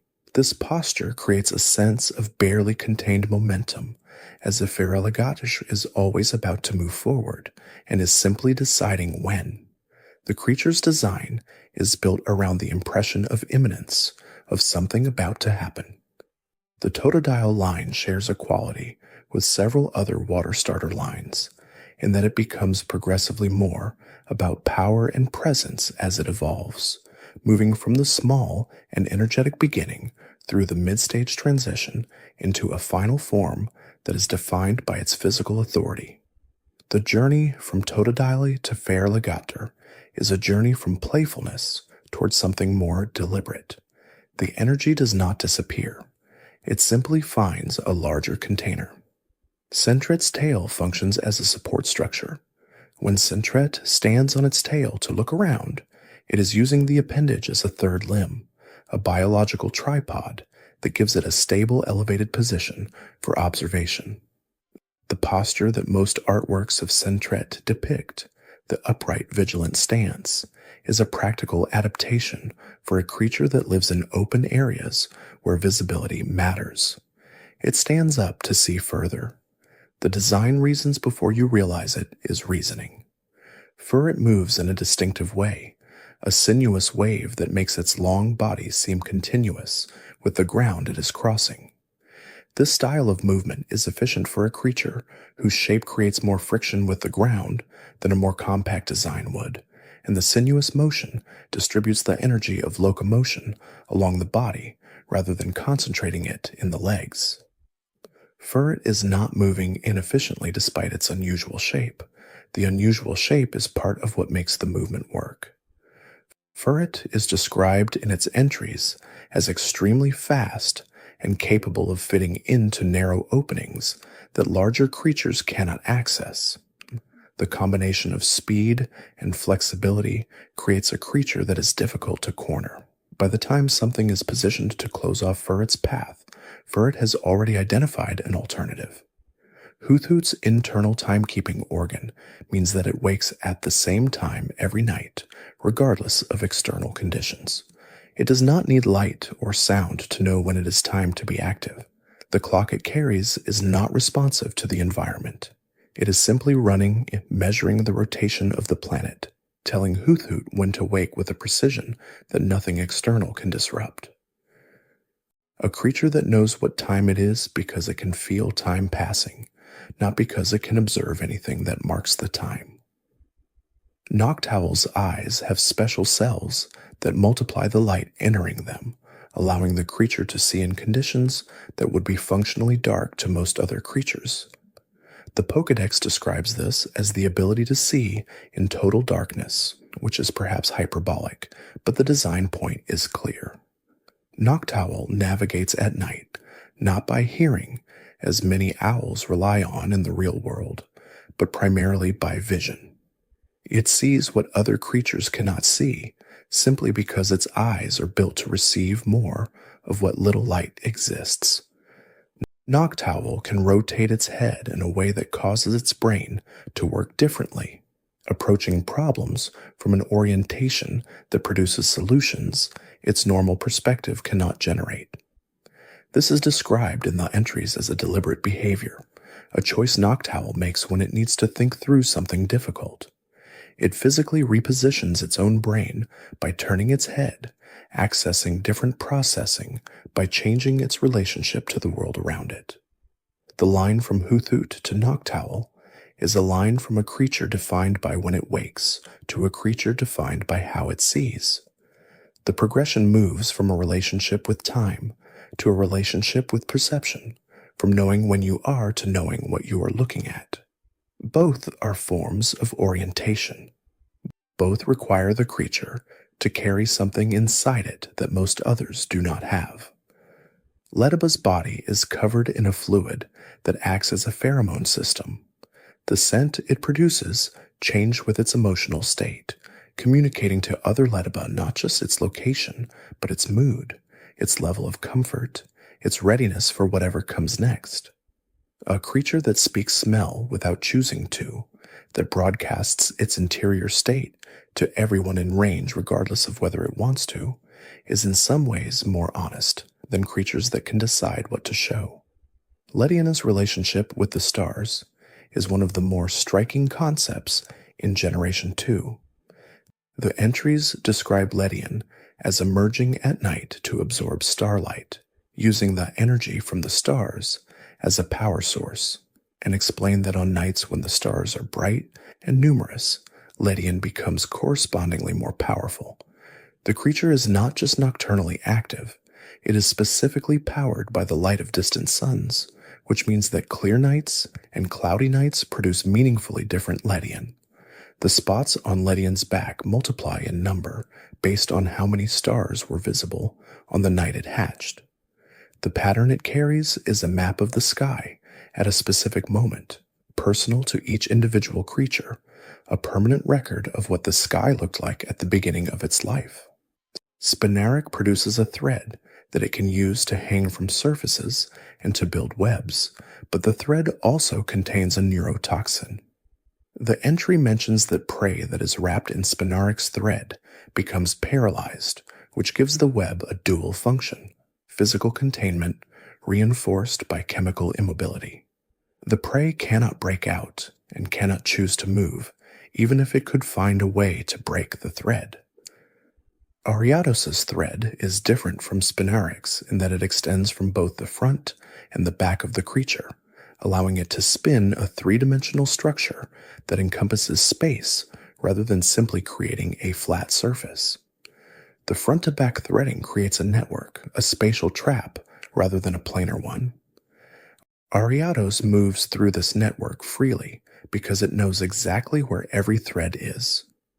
Crobat is faster than any other bat Pokémon in the franchise, and faster than most Pokémon of any type. The speed was gained through the evolution from Golbat, a transition that the lore connects to the friendship that made the evolution possible. The implication is that caring for a Golbat, treating it well, giving it what it needed, produced a faster creature. The speed is a consequence of being cared for. Being treated with kindness made Crobat faster. This is one of the more unusual mechanical narrative connections in the franchise. Most evolutionary mechanics are about reaching a threshold, applying a stone, making a trade. The friendship evolution mechanics are about something more sustained, more ongoing. They require not a single action, but a relationship. Crobat's 4 wings, allow it to fly in ways that a two-winged bat cannot. The extra pair gives it precise maneuverability, the ability to change direction in flight without losing momentum, to accelerate in any direction without first decelerating. Golbat was fast. Crobat is fast and precise. The evolution added control to speed. Chinchu's name in English is a simplified rendering of the Japanese word for lanternfish, the category of deep-sea fish that inspired the design. The name connects the creature to a category of real animals that live in the part of the ocean where Chinchu is said to dwell, creatures that produce their own light in a darkness where light is otherwise absent. The design places the creature in accurate ecological company, connected by name to the real-life models for its existence. Lantern's evolution from Chinchu requires the creature to reach a certain level, a conventional evolutionary condition that does not have any particular thematic weight the way some evolutions in Generation 2 do. But the transition itself, from the small fish with antenna to the large fish with the glowing lantern head, traces a development from a creature that uses light as a tool to a creature that has become defined by its light. Lantern is not a fish with a lamp. The lamp is part of what Lantern is. The lure on Lantern's head is a part of its body that it can control. It can dim it or brighten it, flash it in patterns, direct the light in different directions. The lure is not simply a passive source of illumination. It is an active communication tool, part of how Lantern navigates social and predatory situations in the deep water it inhabits. Pichu's cheeks store electricity that it cannot yet control reliably. When Pichu plays with other Pichu, the contact between the cheeks of different individuals can cause accidental discharges. A play session between young Pichu produces sparks and shocks that neither creature intended, small uncontrolled releases of energy that come with the territory of being small and electric and not yet able to manage what you produce. The evolution from Pichu to Pikachu is described in the lore as happening when a Pichu's bond with its trainer becomes strong enough. This places Pichu in the same category as Golbat and other friendship evolution Pokémon, creatures that change through relationship rather than through level or item. Pichu waiting to become Pikachu is waiting for someone to care about it enough. Cleffa, Igglybuff, and Pichu all arrived in Generation 2 as baby forms of Pokémon that already existed in Generation 1. Their arrival meant that Clefairy, Jigglypuff, and Pikachu were no longer the beginning of their lines. Something smaller and younger and more fragile came before each of them, which changed how players understood those original creatures. Pikachu had always been evolving from something. Generation 2 just made that something visible.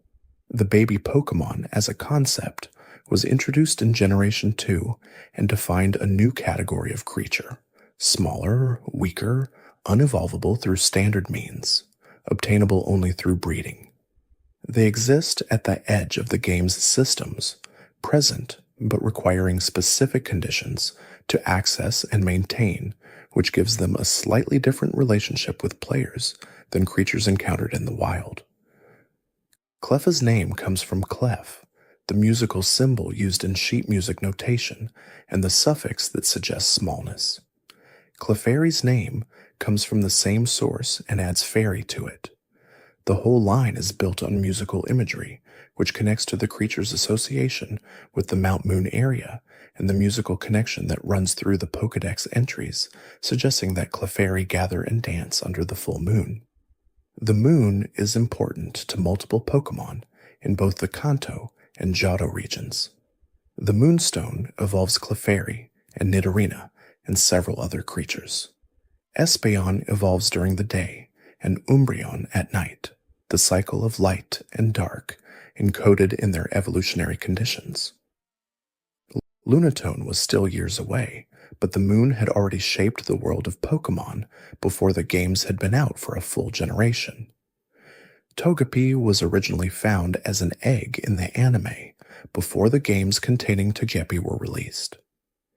The egg appeared in the episode before Gold and Silver reached players in Japan, introducing a new generation through one of its most distinctive creatures, without announcing that this was what was happening. Viewers saw an egg, watched it hatch, watched Misty raise it, and by the time the games arrived, Togepi was already familiar. The anime had seeded the next generation before it began.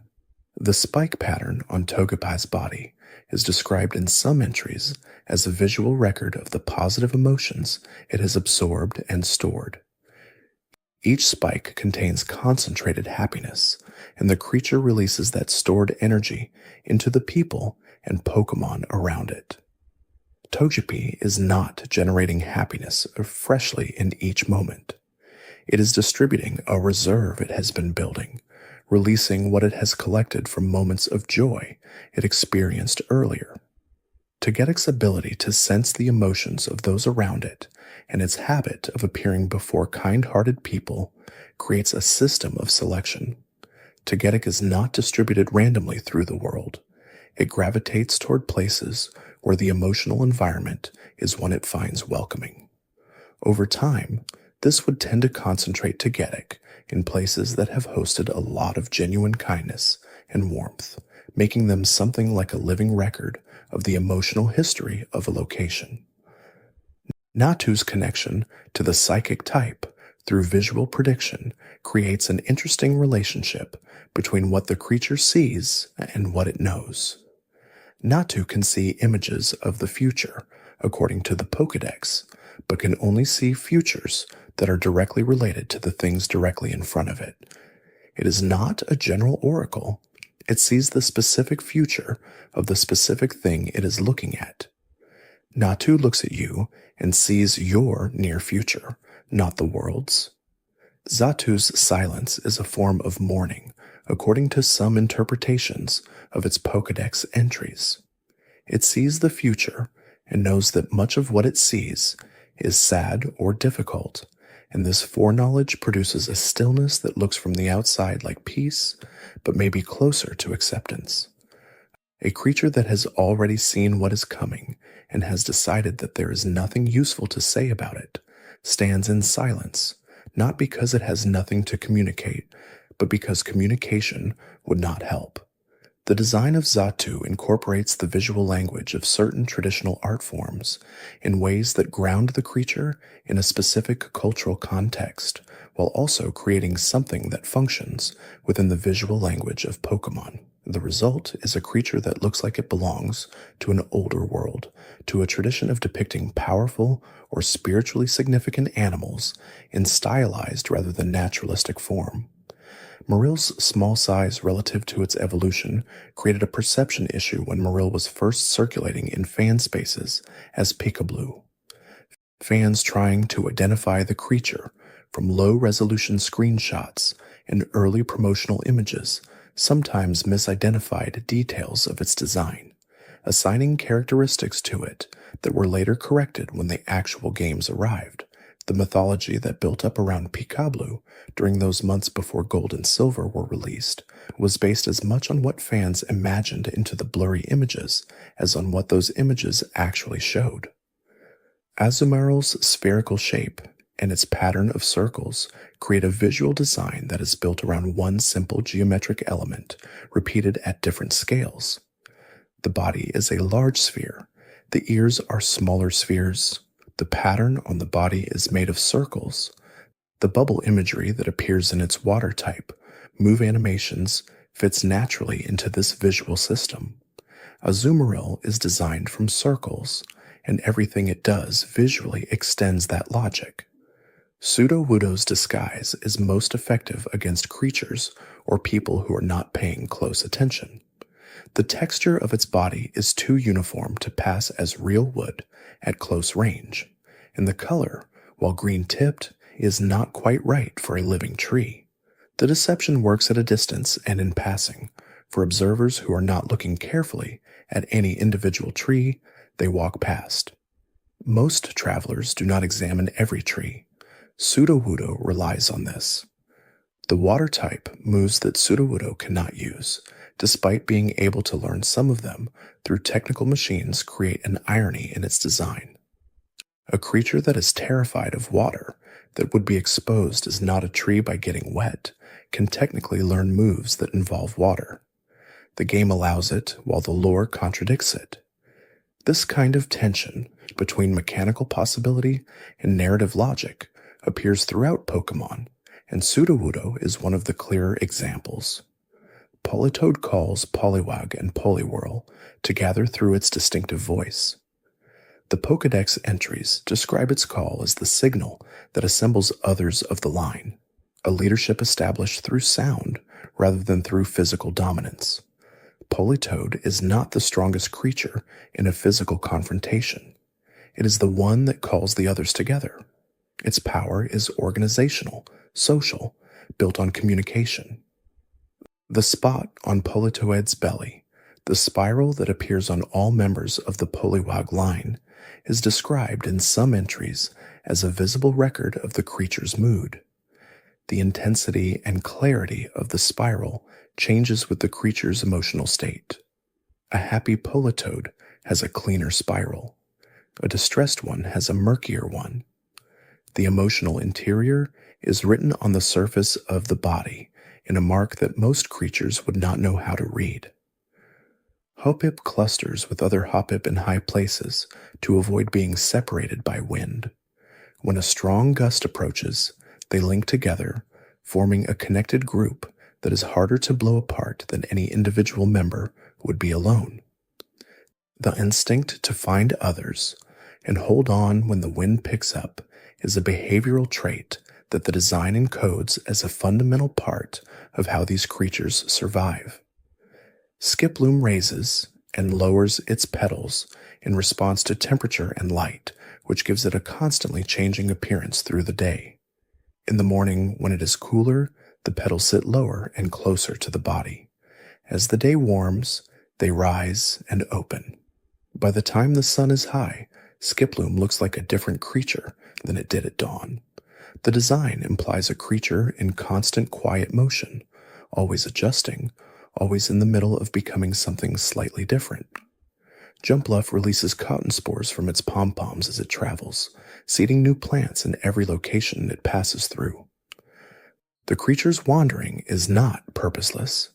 It is a distribution mechanism for plant life, a mobile seed spreader that turns its own endless movement through the world into a form of ecological generosity. Jumpluff may not know what it is doing, but what it is doing is planting. Aipom's tail hand is stronger than its body hands, as noted earlier, but the specifics of how Aipom uses it are worth sitting with. Aipom hangs from branches, using the tail hand, and uses its body hands for other tasks while hanging, which means the tail hand is simultaneously doing the most demanding structural job and the most precise one. The hand at the end of the tail can do everything and is the one most relied upon. Aipom built its life around its most unusual feature. Sunkern's evolution into Sunflora requires a Sunstone, which means the smallest and least powerful Pokémon in the franchise can only become its evolution through an item that requires the player to obtain and apply it deliberately. Sunkern does not evolve through leveling or through friendship or through trade. It requires an external catalyst, something brought to it from outside its own experience. The leap from the floor of the franchise's statistics to a fully evolved flower creature is enabled by a stone that carries the energy of sunlight. Sunflora closes its petals when the sun goes down, entering a state of stillness that lasts until morning. The creature's activity is entirely dependent on sunlight, which connects it to the real biology of heliotropic plants in a way that most Pokémon designs only gesture toward. Sunflora genuinely needs the sun to function. Without it, there is a Sunflora-shaped object standing very still until the light returns. Yanma's compound eyes give it a 360-degree field of vision, which means Yanma can see in every direction simultaneously. Nothing approaches Yanma without Yanma seeing it approach. The creature's awareness of its environment is spatial in a way that most creatures is not, without blind spots, without the front only or front and sides only vision that most designs imply. Yanma is always looking everywhere at once. Wooper's skin is slippery. A layer of toxic film covers its body, described in the entries as something that causes numbness in whatever touches it unprotected. The cheerful face and the round body of Wooper sit on top of a tactile experience that is unpleasant for anything that tries to grab it. The design is a small lesson about not assuming that something gentle-looking is safe to handle carelessly. Quagsire is described as not particularly intelligent and is not being particularly bothered by this. The entries describe it as laid back about bumping into boats and rocks while swimming, apparently not troubled by the collision. This quality, the absence of distress about circumstances that would distress other creatures, makes Quagsire one of the more peaceable Pokemon in Johto. It is not trying to succeed. It is simply going, and what it encounters along the way does not significantly alter its experience of going. Espeon's psychic powers are sharper in sunlight. The creature uses sunlight to recharge and to amplify its abilities, which creates the mirror image of Umbreon's nocturnal empowerment. One twin needs the sun, the other needs the dark. They are the same creature choosing different futures based on the conditions under which they develop, and those chosen conditions shape everything about what they become. The Eevee that became Espeon or Umbreon made no conscious choice. The player determined the outcome by controlling the time of day at which the evolution occurred. Espeon and Umbreon are the same creature raised under different conditions by different handlers at different times, and they are entirely different as a result. The design encodes the same truth about development that most living things demonstrate. Environment shapes outcome, and outcomes can be very different even from the same starting point. Umbreon's rings glow when it faces danger or prepares to act. This means that in any situation requiring stealth, Umbreon is compromised by its own nature. The more seriously it takes a threat, the more it lights up.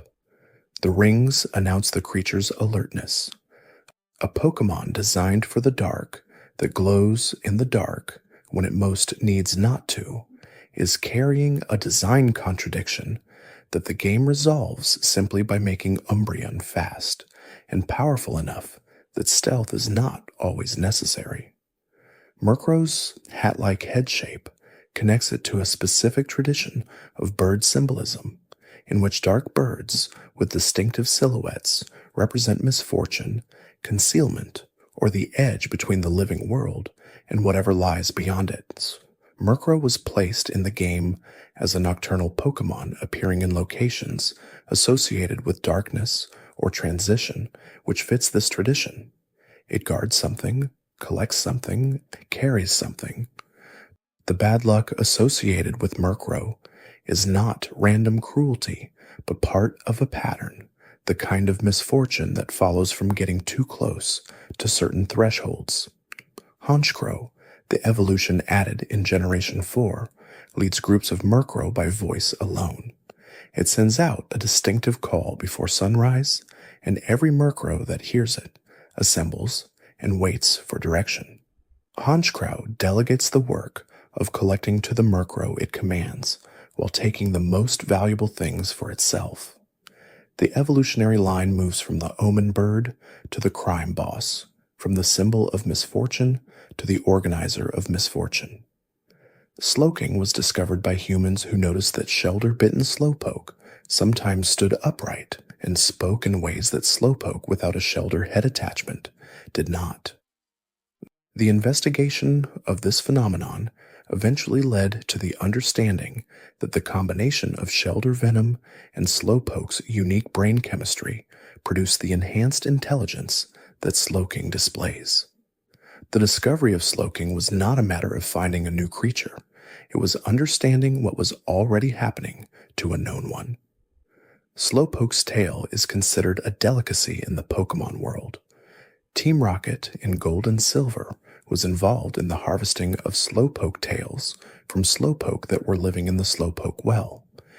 The tails grow back, and the game presents the practice as something that happens rather than as something celebrated, one of the instances in which the Pokemon world acknowledges that its creatures are used in ways that are not entirely comfortable to examine. Misdreavus grows stronger when it causes fear. The energy it absorbs from frightened reactions feeds its power, which creates an incentive structure for the creature that is the opposite of most creatures' relationship with power. Most Pokemon become more powerful through training, through battling, through the accumulation of experience in the ordinary sense. Misdreavus becomes more powerful by making the people and creatures around it feel unsafe. The power source is other creatures' distress. The fact that Misdreavus is friendly with other ghost types and can be found in groups with them suggests that its appetite for fear is not directed toward everything indiscriminately. It has preferences, thresholds, relationships. Ghost types that haunt together create something like a community, which the design of the ghost type overall in Johto begins to suggest. Unown's connection to the ruins where it is found has led to significant fan theorizing about whether Unown are the cause of the ruins, the effect of the ruins, or simply inhabitants of them. The ruins in Johto contain writing in the Unown alphabet, and the Unown themselves are shaped like that writing. Which came first, the writing or the creatures, is a question the games acknowledge but do not answer. Unown are the only Pokemon whose existence raises genuine archaeological questions.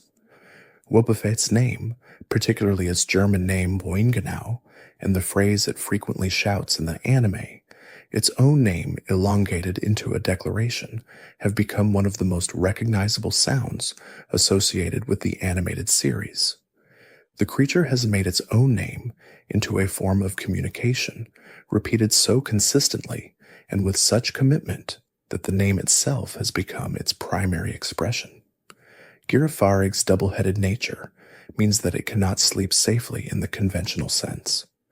While the primary brain rests, the small brain in the tail remains vigilant, watching for approach from behind. The two-headed design solves a defensive problem that a single-headed herbivore would struggle with: the inability to watch all directions during vulnerability. The tail brain does not sleep when the head brain does. Girafarig is never fully unguarded. The evolution that Girafarig eventually received in Generation 9, Farigiraf, merges the two heads in a way that changes the relationship between the two consciousnesses. The evolutionary history of the creature, the long period during which it existed as two minds, one body, makes the merger meaningful in a way it would not be if Girafarig had been designed with a single head from the beginning. Pineco's pattern of small hexagonal shapes across its exterior creates a visual texture that mimics certain pine cones closely enough to pass at a glance. The mimicry is the point. Pineco is trying to look like the thing it hangs from, a part of the tree rather than a separate creature resting in it. The degree of visual accuracy in the mimicry is a design detail that rewards looking closely. Forretress's shell is described as having firing ports, openings through which it launches the projectiles it stores inside. The inside of Forretress is both a living space and an armory, a home that is also a weapons platform. The creature lives inside what is also its most powerful attack capability, occupying the interior of something that both protects it and enables it to harm things at high velocity. Dunsparce burrows into soft soil and creates a network of tunnels that it uses as a home and as a hiding place. When threatened, it uses its drill tail to dig backward into the soil faster than most creatures can follow. Dunsparce retreats into the earth, which makes finding it difficult after it has had a moment to respond to being discovered. Its survival strategy is depth, going somewhere that most threats cannot easily reach. The large red eyes of Dunsparce suggest a nocturnal creature comfortable in low light, which fits with the underground lifestyle that its burrowing behavior implies. A creature that moves through tunnels does not need excellent vision in strong light. It needs whatever vision allows it to navigate in conditions that are rarely brightly lit. Gligar's design incorporates the scorpion tail, which carries venom in the real animal, into a creature that combines scorpion and bat into a single form. The tail sting of Gligar, paired with the gliding approach from above, creates a predatory creature that combines two separate real-world danger signals, the aerial ambush of bats and the venomous sting of scorpions, into one design. Steelix's evolution from Onix occurs when Onix is traded while holding a metal coat. The metal coat item, which increases the power of steel-type moves when held, being used as an evolutionary catalyst, connects the item's function to the creature's transformation. Onix becomes metal through contact with something metal. The metal coat enables the metallization of the creature's body during the evolutionary process.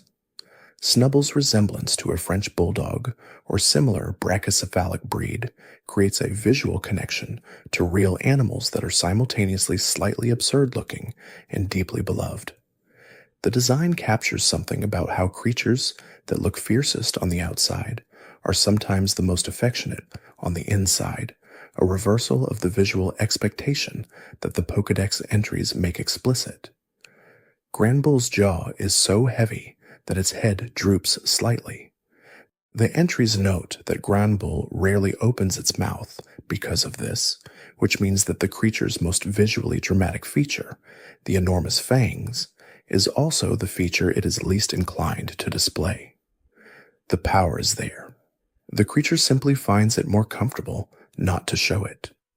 Qwilfish's threat posture, inflating to several times its normal size, is supported by the spines becoming fully erect and locked into position as the inflation occurs. The spines cannot be retracted while the body is expanded, which means the defensive posture and the offensive capability are the same posture. Qwilfish inflates to defend and is simultaneously most dangerous when most defensive.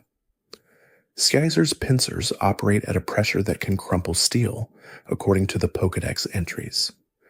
The strength of the grip is described as potentially warping metal, which creates an interesting situation in a creature whose own body is metallic. Scizor can crush metal with pincers that are also made of metal. The hardness of its own body does not diminish the force of what it can do to softer metals. Shuckle's defensiveness is a matter of mathematical record. For many generations, Shuckle held the title of highest combined defensive stats in the franchise when its defense and special defense numbers were added together. A creature that can barely move and cannot deal meaningful damage is the most difficult creature in the franchise to damage in return. The design is a pure expression of one strategy taken to its extreme conclusion. Heracross's horn is shaped for leverage. The upward curve of the horn, specifically designed to slide beneath an opponent and then lift, gives Heracross the ability to toss opponents that are much larger than itself. The horn is not a stabbing weapon primarily. It is a fulcrum. Heracross fights by getting underneath things and lifting them. Sneasel's evolution into Weevil requires leveling up at night while holding a razor claw. This condition encodes both the creature's nocturnal nature and its connection to sharp edges and precision into the evolutionary requirement. Weevil is a night creature that is fast and sharp, and the evolution that produces it requires the night and the sharp object simultaneously. Teddiursa's forehead mark glows when it has fully absorbed enough honey to be sated, The glow is a satiety indicator, visible to other Teddiursa and to anything watching, which creates an interesting visibility consequence. A hungry Teddiursa has a dim forehead. A sated one glows. The most vulnerable state, hunger, is the most discreet. The satisfied state advertises itself. Ursaring's territory is marked by claw marks on trees at a specific height, which signals both the size of the creature and its presence in the area. Other creatures that can read these marks understand the message without needing to encounter Ursaring directly. The claw marks are a standing communication broadcast continuously, updating as Ursaring moves through its territory and refreshes the marks. The height of Ursaring's marks on trees, too high for most creatures to reach without effort, creates a visual language of scale. An observer who cannot reach the marks understands exactly how large the creature that made them is. The marks communicate threat level through their inaccessibility, through how far up the trunk they appear. Slugma's magma body contains mineral particles that will someday crystallize into something valuable if the creature is healthy enough and old enough. The entries suggest that long-lived Slugma develop increasingly valuable internal mineral deposits, which gives the creature a kind of investment quality that most Pokemon designs do not explore. The longer Slugma is kept healthy and alive, the more it contains. Magcargo's shell cracks and reforms continuously, the cooling outer layer developing fissures that expose new magma beneath, which then cools and becomes the new outer layer. The shell is always in the process of forming and reforming, never stable for long, cycling through solidification and replacement. Magcargo lives inside a process that never stops. Swinub can find hot springs by scent, tracking the sulfurous smell of geothermally heated water through solid earth and rock. This ability has historically made Swinub useful to people in the Pokemon world seeking such springs, a kind of living geothermal detector that works by smell rather than by equipment. A creature that finds warmth underground by scent, in cold environments where finding warmth is survival, is a creature whose most distinctive ability is the one that keeps it alive. Piloswine's thick coat of fur makes it nearly impossible to see its face in most angles of view. This creates a creature that presents an undifferentiated mass of fur in most of its profile views, making it difficult to orient in space relative to an observer who does not know where the face is. Piloswine's front and back are difficult to distinguish from the side. The creature is intentionally difficult to read. Corsola's branch-like protrusions are used by other small sea creatures as shelter. Corsola, as a living reef structure, provides habitat for creatures smaller than itself, supporting an ecosystem that revolves around its body. When Corsola is healthy, many small creatures benefit. When Corsola dies or becomes sick, the habitat it provides collapses. The Galarian Corsola evolution, Corsola, takes this ecological collapse and makes it personal. The excess of ectoplasm that builds up around Corsola is described as the spirits of the small creatures that once lived in and around Corsola's reef before the environmental change that killed it. Corsola is haunted by the community it once supported. Remoraid's design history as a revolver inspires the question of how literal the fish design in the final game actually is. The game's sprite for Remoraid is small enough that most players would not read weapon imagery into it without knowing it was intended. But with the knowledge of what was intended, the tubular body and the particular way Remoraid fires water gun in battle can retroactively suggest the original design. The weapon is legible if you know to look for it. Octillery's tendency to use whatever hollow spaces it finds as a base for its attacks creates a creature that converts environments into defensive structures. A rock with a hollow, a discarded shell, a crevice in the ocean floor. Octillery evaluates these as potential firing positions. The creature is tactical about space in a way that most ocean Pokémon are not. Delibird's present move exists in a context of holiday gift-giving that the design makes explicit. A creature carrying a sack who gives presents that may or may not be harmful is a specific riff on the gift-giving traditions of several real-world cultural celebrations, compressed into a competitive game mechanic. The unpredictability of the gift is part of the joke. Mantine's wingspan is described as large enough to create significant wake effects when it launches from the water. The moment of Mantine taking flight disturbs the water it was in across a wide radius, the wing size creating an outward push of water that affects the surface around the departure point. A large Pokémon becomes visible at a distance not by its presence in the water, but by what happens to the water when it leaves.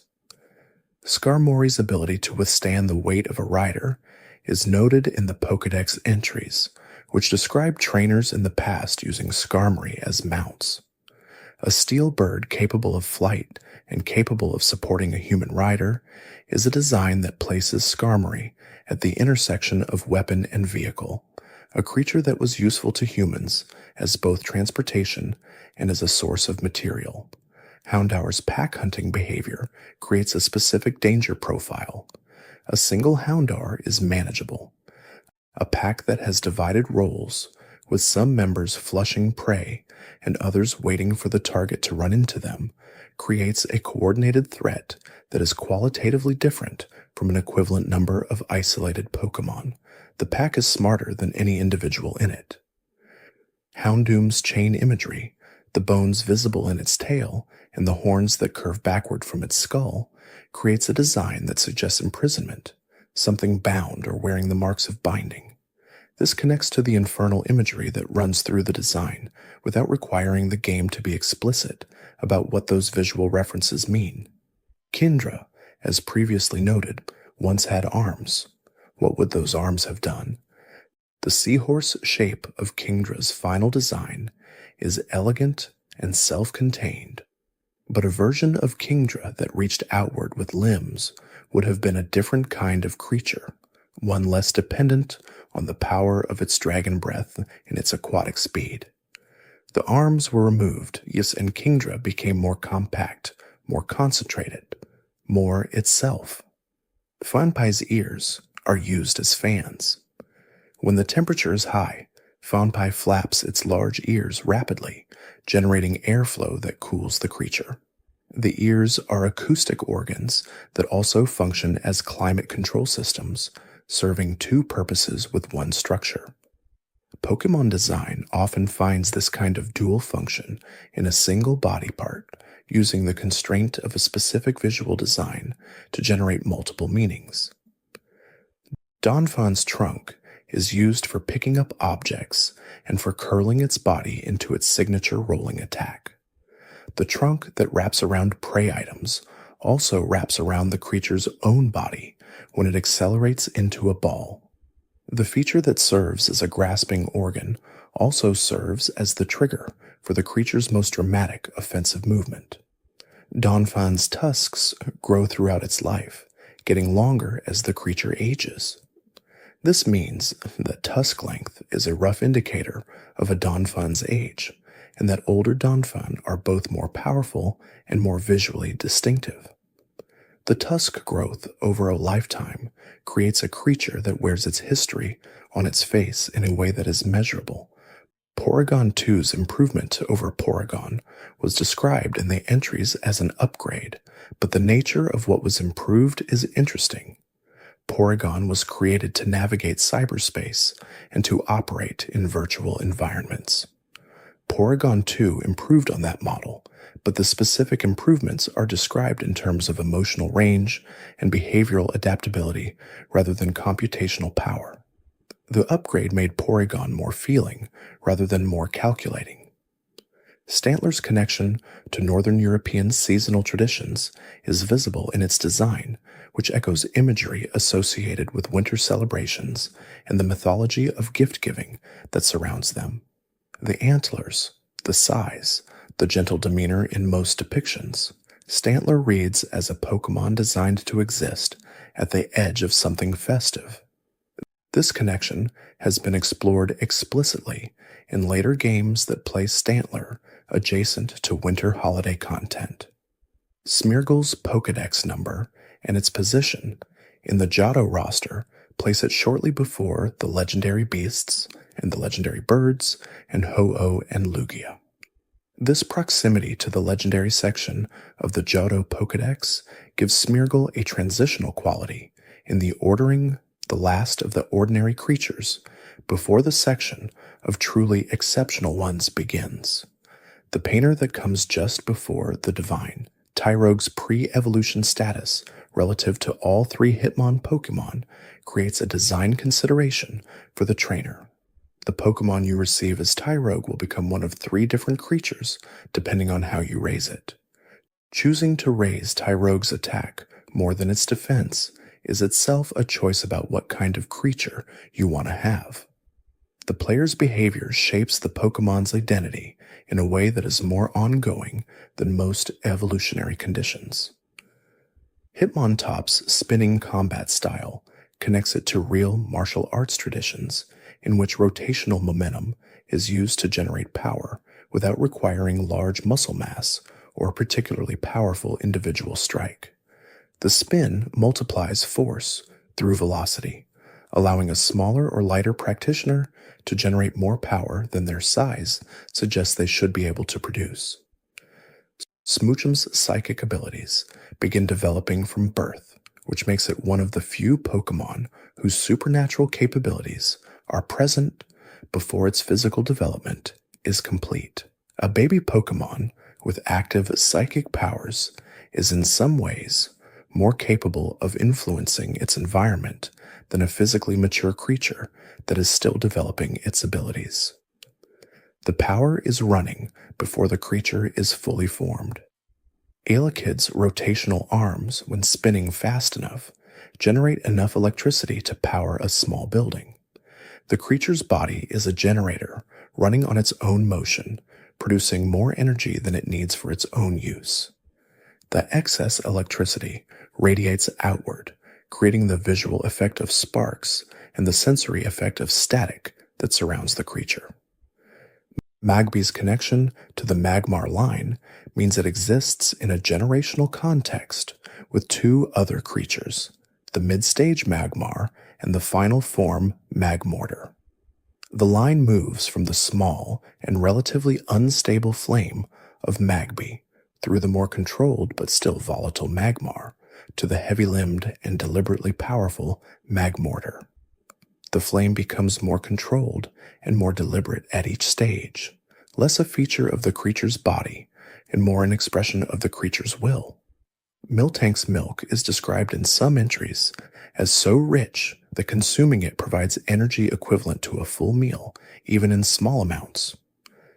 The density of the nutrition means that Miltank produces something more useful per unit volume than most naturally occurring foods, which makes it a practically significant creature in the world of Pokemon for reasons beyond competitive battling. Blissey's egg, which it gives to people who are sad or unwell, is described as warming the heart of anyone who eats it and bringing happiness. The egg is not nutritionally interesting in the way that Miltank's milk is practically useful. It works on something less tangible. It makes people feel better in a way that is emotional rather than caloric. The egg is medicine for a different category of suffering.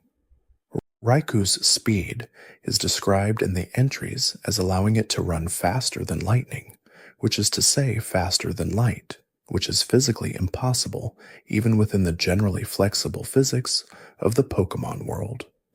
The hyperbole is consistent with how the legendary beasts are described overall. They are forces as much as creatures, and the numbers associated with them are expressive rather than literal. Raikou does not really move faster than lightning, but something about the way it moves suggests that it could. Entei's roar causes volcanic eruptions. The Pokédex entries describe this as a direct causal relationship. Entei roars, and a volcano activates somewhere in the world. This means that Entei causes new Entei to be born through its own voice, that each roar potentially creates the conditions that will produce another member of its species. Entei makes more Entei by simply being fully itself. Suicune is described as the embodiment of the North Wind. Not a creature associated with the North Wind, not a creature that can control or produce the North Wind, but the embodiment of it. Suicune is the North Wind in a form that can be seen. When Suicune runs across a lake, it purifies the water, not because it has a special ability that does this, but because Suicune is itself something clean and clear and cold, and the water becomes what Suicune is. Larvitar's pre-evolution context places it as one of the few pseudo-legendary Pokémon, a category of creatures not officially named as such, but recognized by players as the most powerful non-legendary creatures available in each generation. The pseudo-legendary of Generation 2, Tyranitar, begins as the small and vulnerable Larvitar, eating mountains. The scale of what Larvitar does before it is even hatched, consuming an entire mountain of earth, establishes that even the baby form of this line is doing something enormous. Pupitar's chrysalis stage is described as a period of intense preparation. The creature inside is not resting. It is actively generating power, storing it, converting the mountain it consumed before birth into the form that Tyranitar will use. Pupitar is not waiting. It is working. Tyranitar creates such intense geological disturbance with its movements that maps need to be redrawn after it passes through an area. The mountains move, the landscape shifts. A creature whose ordinary movement changes geography permanently is a creature designed to exist at a different scale than the world around it. Tyranitar is not a large creature living in the world. Tyranitar is something the world accommodates. Lugia lives at the bottom of the ocean to keep its power contained. The entries describe its wings as capable of creating storms that last for 40 days when Lugia beats them. A creature that retreats to the deepest available point to prevent its own power from affecting the surface world is a creature doing something like consideration, understanding that what it is capable of and what the world can handle are not the same thing. Ho-Oh's feathers carry all the colors of the rainbow and are described as capable of producing happiness in whoever finds one. The Pokédex entries establish that Ho-Oh's feathers are extraordinarily rare, left behind when the creature lands or passes over. A fallen Ho-Oh feather is therefore an artifact of its presence, a material trace of something divine passing through. The feathers that Ho-Oh has shed are scattered through the history of the Pokémon world, wherever Ho-Oh has ever been. The relationship between Ho-Oh and the legendary beasts it created connects the two groups of Johto legendaries in a specific narrative way. Ho-Oh is not simply the most powerful legendary of the region. It is the reason the other three exist. The legendary beasts would not exist without Ho-Oh's intervention. The creator and the created move through the same region, but in different registers, the beasts running across the land and Ho-Oh crossing the sky above them. Celebai's time travel creates a continuity question that the games do not attempt to resolve. If Celebi can visit any point in time and has been visiting the Ilex forest across many different eras, then the forest has received Celebai's presence many times across its history. Each visit left some trace, some effect. The forest that exists in the player's time is the forest after all of Celebi's visits, shaped in ways that are not visible, but that are real consequences of every moment Celebi chose to be there. Centrate's behavior in the wild is described as always having one member of a group standing guard while the others sleep. The sentry Centret stands on its tail to gain height, looking out over the area, alerting the group if anything approaches. When the games established that Sentret is one of the first Pokémon a player encounters in Johto, they placed a creature whose entire social structure is built around vigilance in the position of greeting the player at the beginning of the adventure. The first Pokémon many players encounter is one that is always watching. For its speed is listed as significant in several Pokédex entries, which describe it as so fast that it can escape predators that target it almost without effort. The combination of speed and flexibility, the long body that can change direction quickly, makes Furret a difficult target in the wild. In the games, Furret's stats do not reflect this particularly, with a speed stat that is above average but not exceptional. There is often this gap between what a Pokédex entry claims about a creature and what the game mechanics instantiate, and Furret's speed is one of the more notable examples. Hoothoot's ability to detect the Earth's rotation through its internal organ, which it uses to keep perfect time, connects to a broader quality of the Johto region's relationship with timekeeping. The bell chime trail, the bells of the tin and brass towers, the way the games structured the passage of time through a real-time clock, all of these elements gave Johto a relationship with time that no previous Pokémon game had explored. Hoothoot, sitting in the early roots, keeping time by sensing the planet turn, is a detail that fits the region in a way that might not have been designed deliberately, but that reads as cohesive in retrospect. Noctowl's design draws from the barn owl and from various mythological traditions that associate owls with wisdom and with knowledge of things that others cannot perceive. The large eyes that can see in near total darkness, the psychic typing that was given to Noctowl in the anime through Ash's shiny example, the quiet way it observes before acting, all of these design elements place Noctowl in a lineage of owl imagery that spans many different cultural contexts. Lediba's group behavior is one of the more socially complex descriptions given to an early root Pokémon. The entries across different games describe Lediba as unable to function alone, becoming too frightened to move without others of its kind nearby.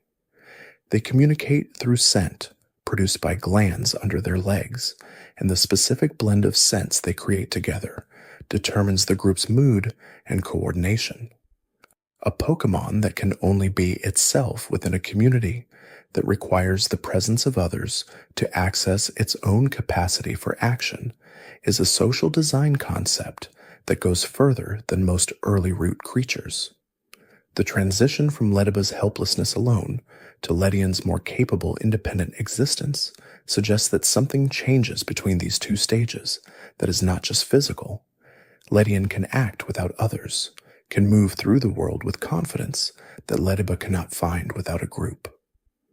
What that change represents in terms of the creature's internal experience is something the games do not make explicit. Spinaric's thread is described in some entries as nearly impossible to break, more durable than the silk produced by actual spiders, in ways that give it structural properties far beyond what natural spider silk achieves. The web Spinarac constructs is not just a trap, it is a sensory network, an extended nervous system, a structure that the creature uses to feel the world at a distance from its physical body. The Pokémon whose relationship with their environment most closely resembles the spiders they reference tend to be the ones whose Pokédex entries focus on this extended sensing rather than on the spider's predatory identity. Spinarak feels the world through what it builds. What it builds is more important to its existence than what it can do with its own body. Ariados adds a layer of persistence to Spinaric's sensory web. Where Spinaric maintains a fixed location and reads the world through the structure it has built there, Ariados extends itself outward, attaching to individuals and following them. The two stages of the line represent two different strategies for knowing what is around you: building a place that reads the world and becoming something that follows the world wherever it goes. Crobat's presence in the Pokemon world is connected to a specific kind of care that players provide. It is not possible to have a Crobat that has not been cared for, that has not been carried and fed and interacted with over time. Every Crobat that exists was once a Golbat that someone loved enough. This makes the creature functionally the rarest in a specific sense.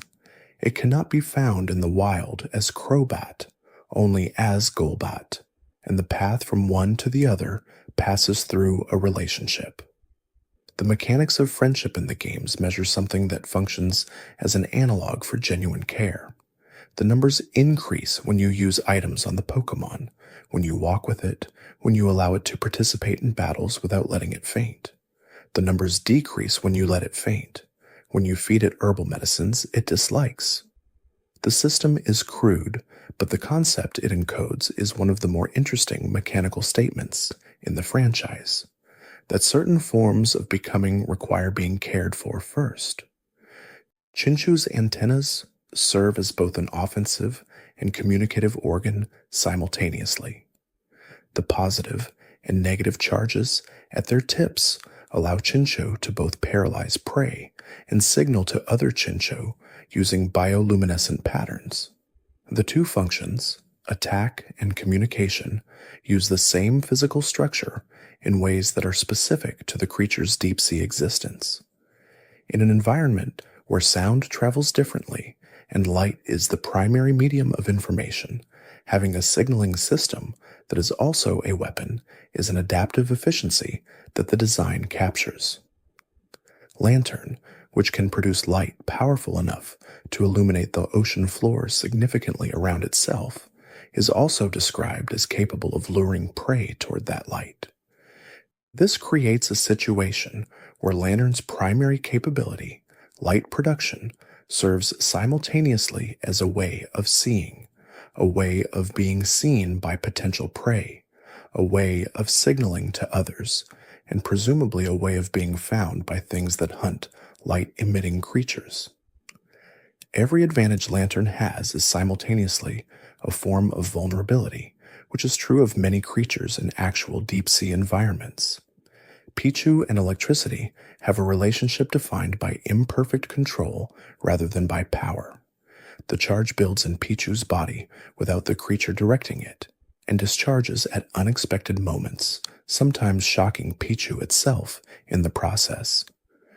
The Pokédex entries frame this as something that improves with maturity, with evolution, with the development of the control systems that allow Pikachu to use the same electrical capacity intentionally. This progression, from involuntary discharge to intentional use, describes a developmental arc that is compressed into the evolutionary mechanic. The idea that a Pokémon might shock itself accidentally, that the power it carries is not yet entirely its own, is one of the more unusual design concepts in the franchise. Most creatures simply have capabilities they can use. Pichu has a capability that uses itself, that escapes rather than being deployed. The journey from Pichu to Raichu is partly the journey from being subject to your own power to being its agent. Clefairy's evolution into Clefairy through happiness creates a connection to the concept of emotional readiness that is embedded in the game's mechanics without being made explicit. A Clefairy that is happy evolves. The game does not explain what happiness enables that unhappiness does not, what the emotional state provides that makes transformation possible. The mechanic simply asserts the connection and leaves the meaning of it to the player's interpretation.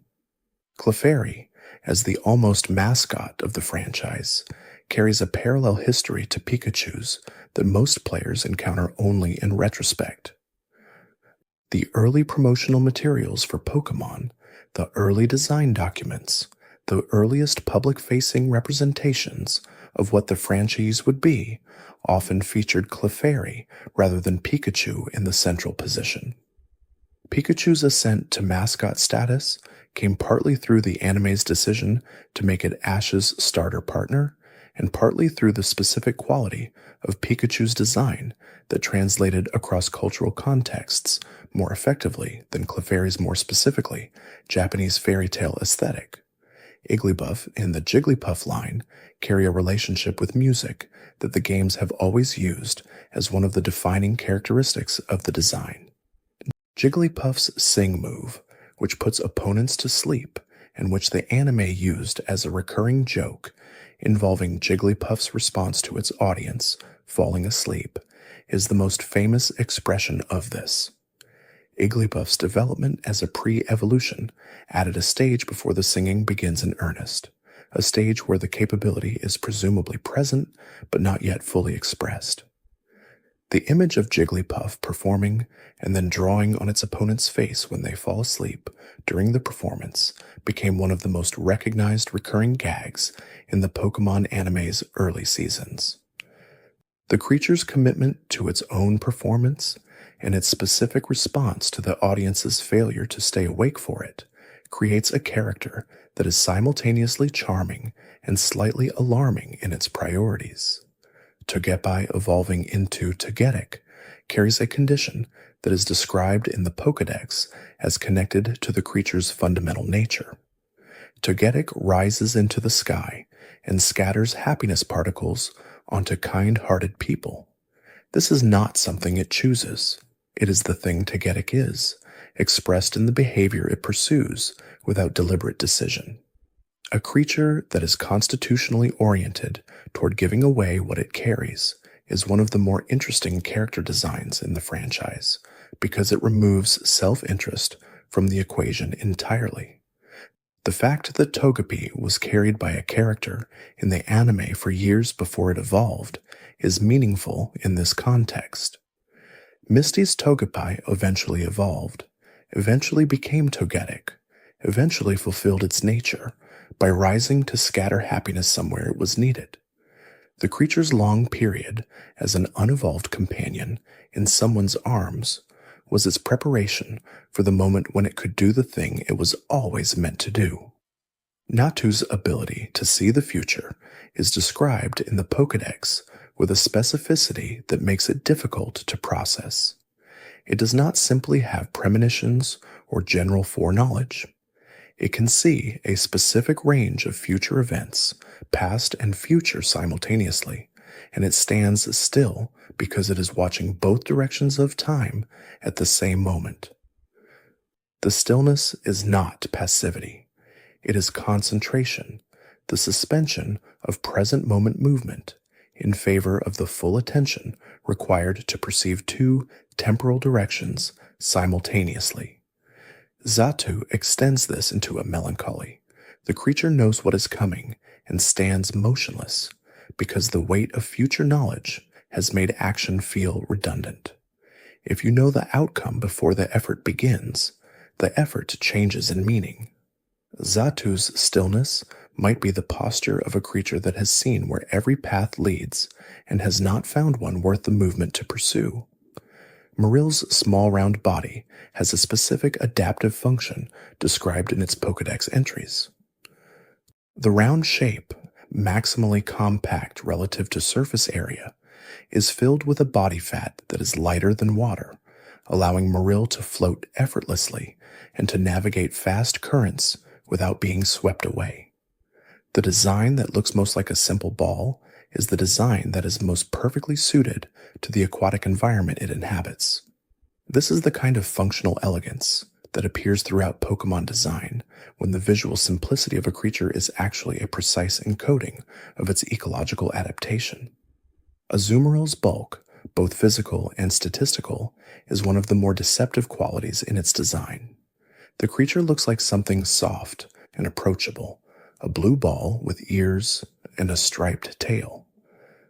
The combat capability it can achieve through its hidden ability, its type combination, and its access to certain moves creates a Pokemon that performs at a level that its appearance does not prepare opponents to expect. This gap between presentation and capability is one that competitive players have used to their advantage for multiple generations. Sudowoodo is a Pokemon that is afraid of water. This fear is the thing that makes its disguise as a tree impractical in rainy weather, and it is the exploitable vulnerability that allows the player to force it from its blocking position in the games. A creature that chose to disguise itself as something that needs water to survive, while being terrified of water itself, created a deception with a specific and built-in failure condition. Whether Sudowoodo understood this when it chose the disguise is not addressed in any available source. The Pokédex entries for Sudowoodo establish that it avoids water specifically because it fears that water will reveal what it truly is. The anxiety is not about water itself, but about exposure. Sudowoodo is not simply a creature that does not like getting wet. It is a creature that lives in a state of ongoing concern about being discovered, that has arranged its existence around the maintenance of an appearance that is continuously vulnerable to a single kind of weather. Politoed's song is what distinguishes it as the leader of a group of frogs. In the Pokédex, it is described that any Poliwag, Poliwhirl, and Poliwrath that hears Politoed's call will immediately come to it, responding to the song as if to a command. Politoed does not lead through force or through dominance. It leads through sound, through a specific vocalization that other members of the line recognize as authoritative. Hoppip in strong winds becomes completely dependent on where the wind takes it. The Pokédex entries describe Hoppip as needing to cling to other Hoppip or to fixed objects when the wind picks up, because the creature is not strong enough to resist being carried. The group of Hoppip clinging together in strong weather is one of those Pokédex images that lands with a particular gentle clarity. Small things holding onto each other because the world is too big and too forceful to face alone. Skiploom opens when it is warm enough and closes when it is cold.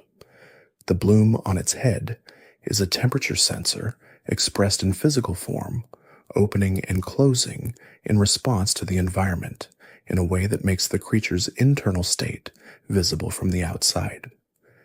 In game terms, Skiploom and its line have access to moves and abilities that interact specifically with sunlight, which connects mechanically to the biological relationship with warmth that the design establishes. Jumpluff travels by floating on the wind, using the cotton puffs on its body to stay aloft across vast distances.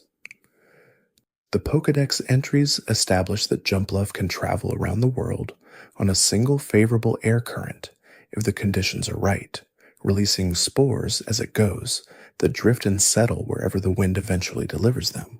This image of Jumpluff as a vehicle for seeds, traveling distances that no individual plant could send them, occupies the boundary between something charming and something quietly important about how ecosystems spread and grow. Aipom's tail hand is described as more dexterous than its actual hands, which it uses for the most precise tasks, while the conventional hands handle cruder work. This inversion of expected anatomy creates a creature whose most important organ is not where anyone who did not know about it would look first. Meeting an Aipom without knowing about the tail hand means encountering a creature whose most significant physical capability is initially invisible. Sunflora responds to the setting of the sun by becoming completely still, ceasing all movement until morning arrives and the light returns. It is a creature that is fully operational only during the hours of sunlight, and that exists in a state of suspension during the hours of dark. In a franchise that spans many different relationships with light and dark, night and day, Sunflora's absolute dependence on sunlight is one of the more complete expressions of that dependency.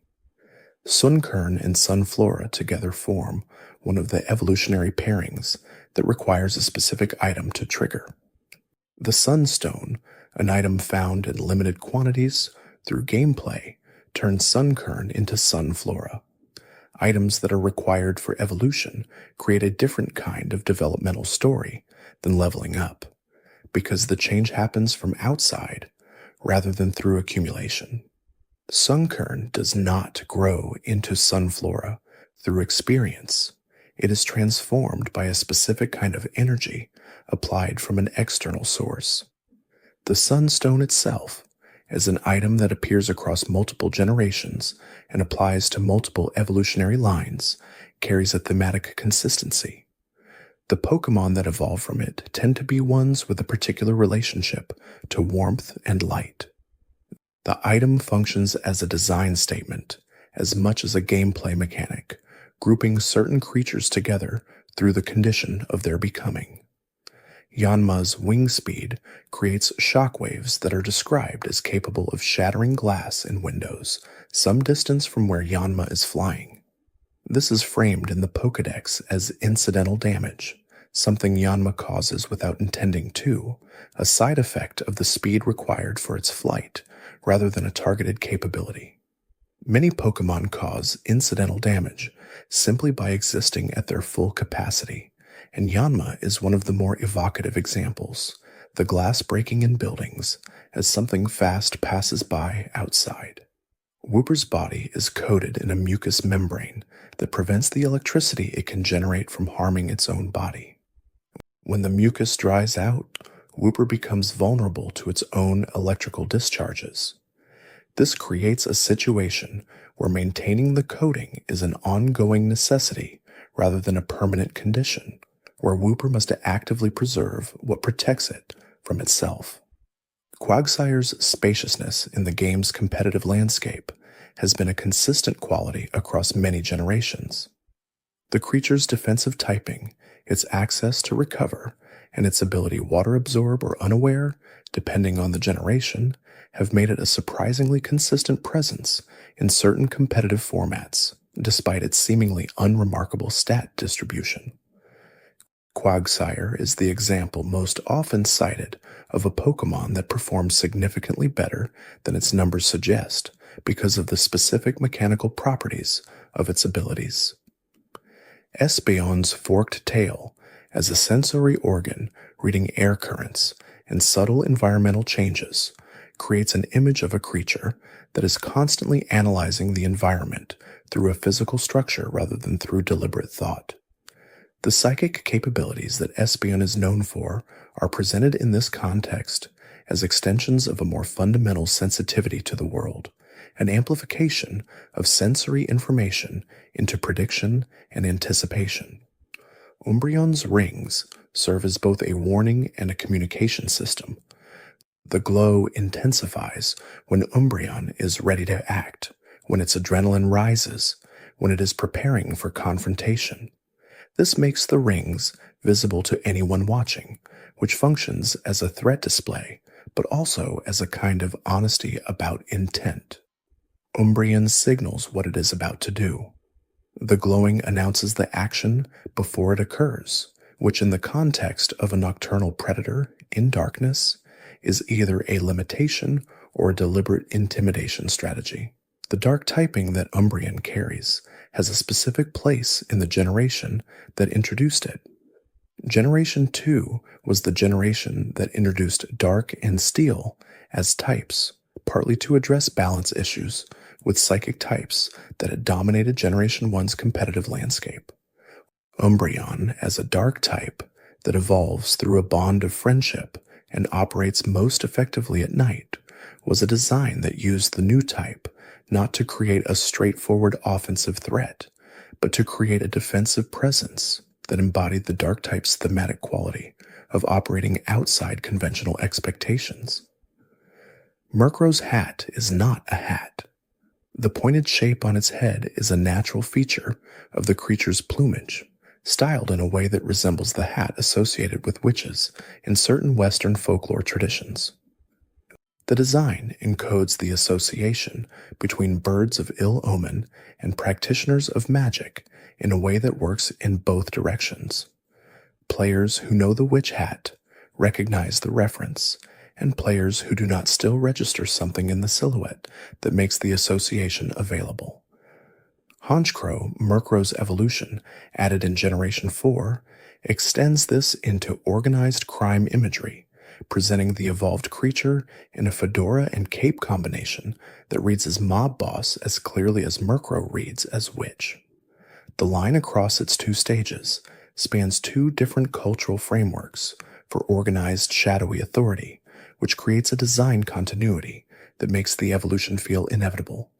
Slowking's intelligence and Slowbro's comparable contentment represent two different outcomes of the same starting point, two different ways that the Shelder's intervention can shape what a Slowpoke becomes. Slowbro, with the Shelder clamped to its tail, becomes serene and unconcerned, drifting through existence pleasantly. Slowking, with the Shelder on its head, becomes brilliant and observant. The location of the intervention determines the nature of the resulting creature, which is one of the more interesting design statements about how the same external factor applied differently produces different kinds of development. Misdreavus is one of the Pokémon from Generation 2 that had no evolution until Generation 4, existing for 2 complete generations as a single-stage creature that was clearly designed to evolve, but had not yet been given the destination. When Mismagius arrived, the design of the evolution felt like something that had been waiting for the connection to be drawn rather than something new being added. The pointed hat shape, the more elaborate floating form, the deepening of the haunting aesthetic, all of it read as completion rather than extension.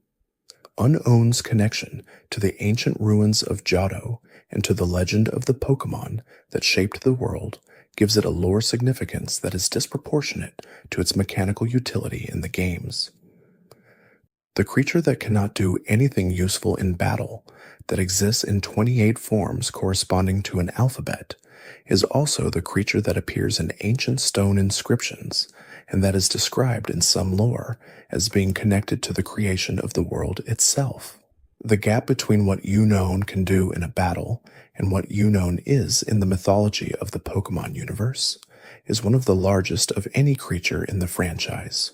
Wobbuffet's design reflects a recurring element in Japanese comedy and performance culture that involves a straight man and a comedian, a setup and a response, an action and a reaction. Wobbuffet can only respond. It has no initiation. Everything it does in battle is a consequence of something that happened to it first.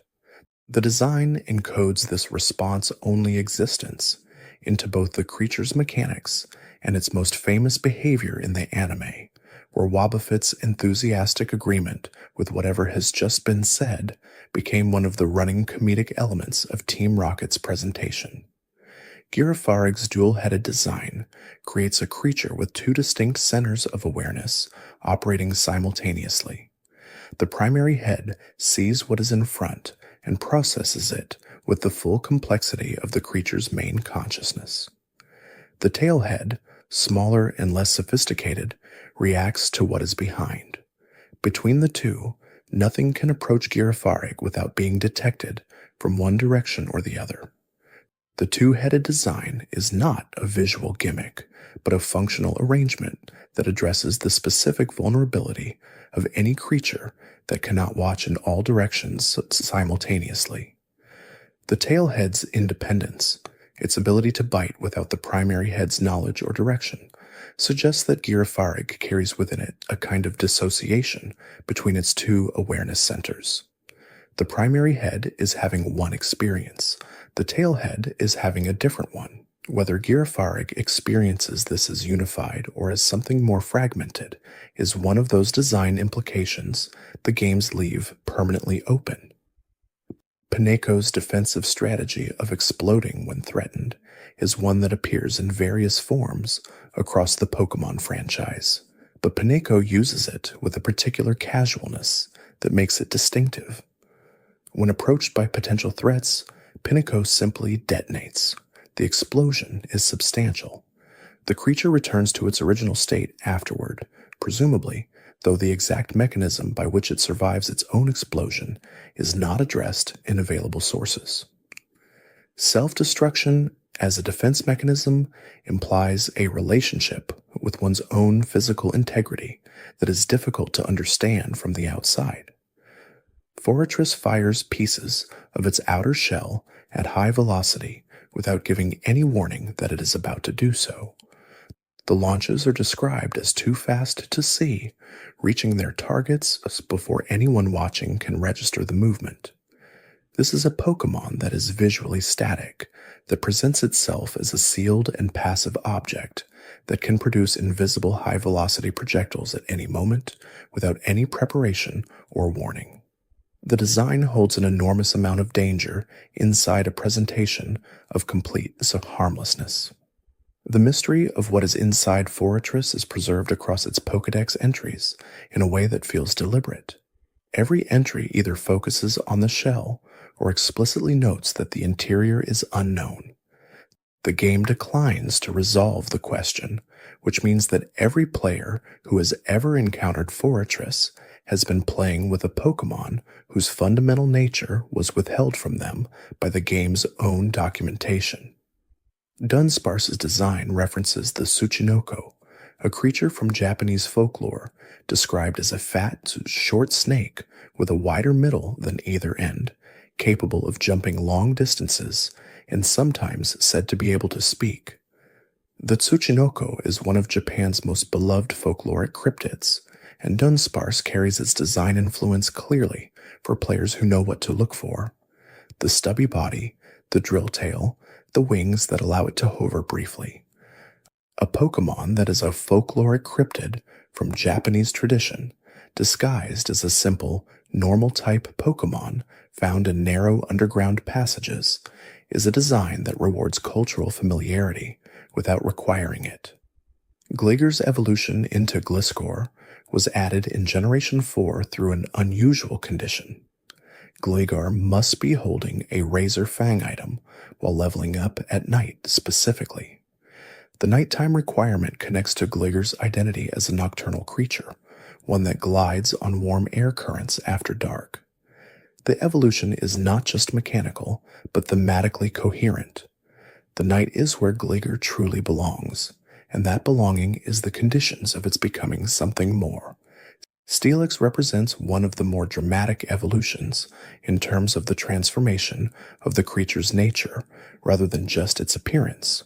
Onix is already large and made of rock, already a geological creature that lives underground. Steelix is something that happened to Onix over time, the compression of the earth itself, transforming the rock body into something harder than any natural material. The evolution is not growth in the biological sense. It is a geological process applied to a living creature, the Earth's own mechanisms for creating gemstones and metals applied to something that was already alive. Snubble's expressions are described in the Pokédex as often being misread by others. Its face, which is wrinkled and fierce-looking by default, causes other creatures to flee from it in the wild. But Snubbull is actually gentle and craves companionship, and the expressions it makes that look threatening to others feel, from Snubbull's perspective, like ordinary rest or mild interest. A creature that cannot accurately communicate its inner state through the face it was given, that looks aggressive when it is simply existing, lives inside a presentation that others cannot read correctly. Granbull's courage is noted in the Pokédex as inversely related to its size. Despite being much larger than Snubbull, Granbull has actually become more prone to retreat, not less.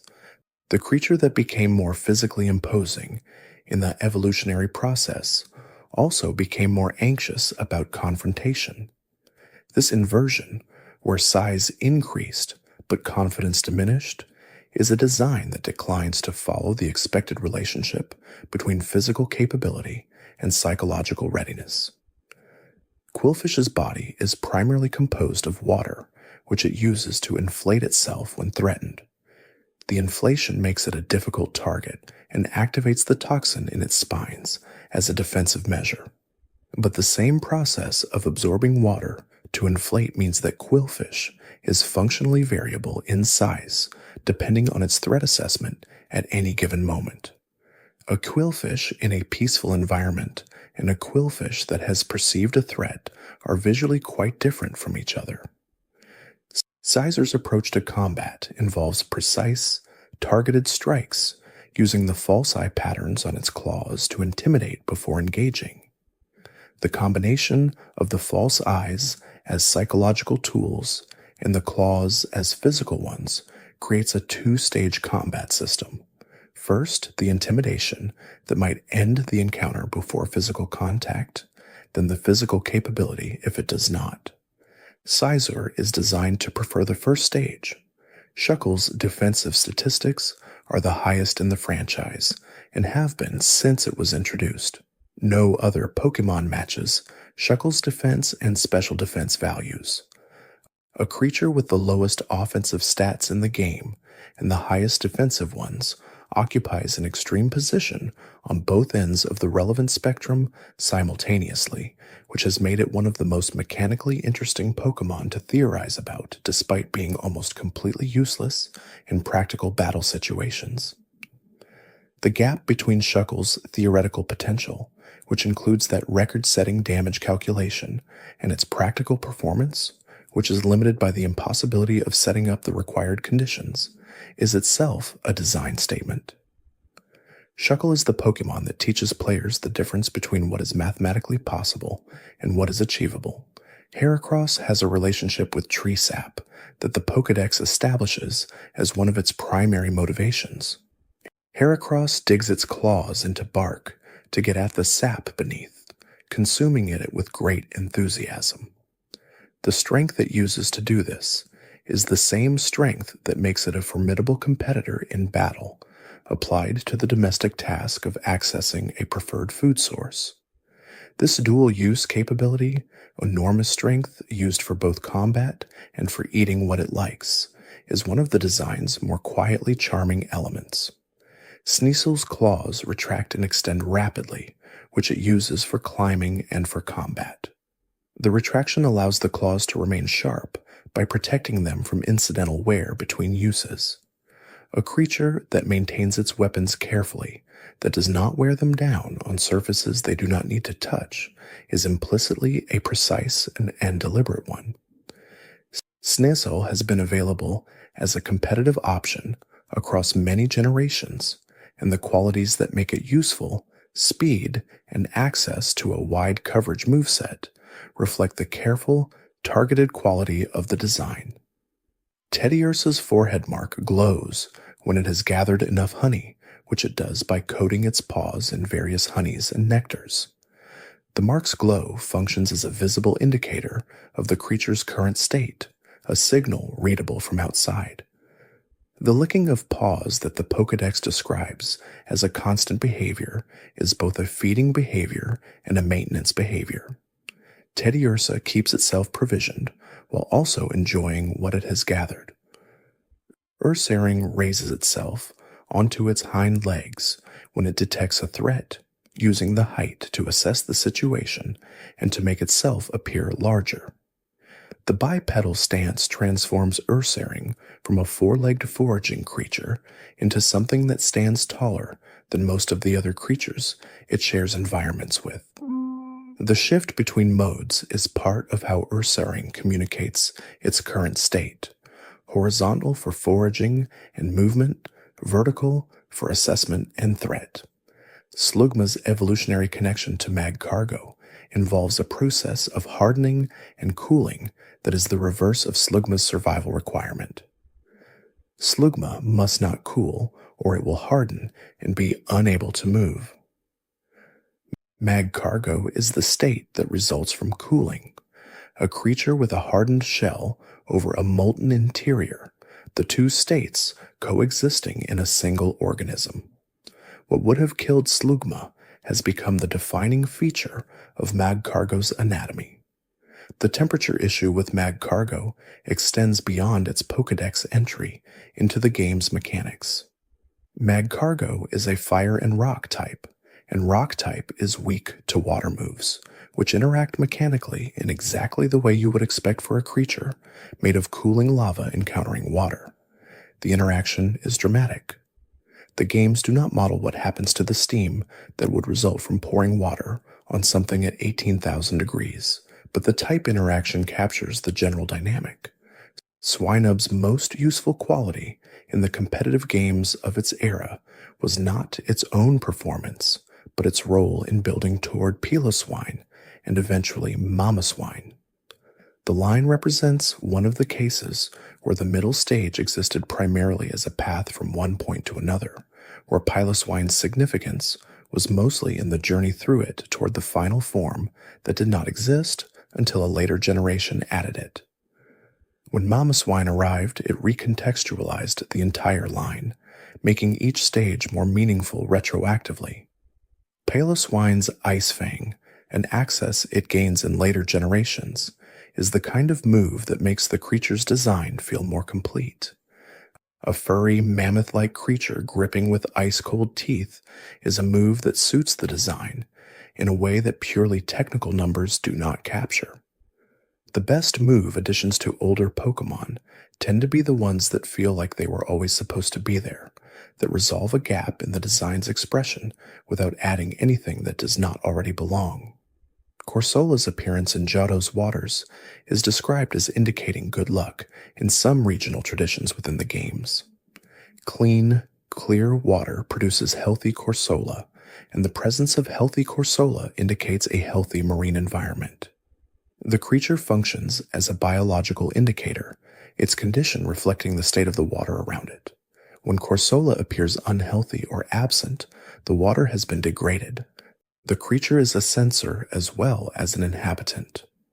Remoraid as a name combines the word remora, the fish known for attaching itself to larger creatures and traveling with them, with raid, suggesting a more aggressive quality than the real Remora expresses.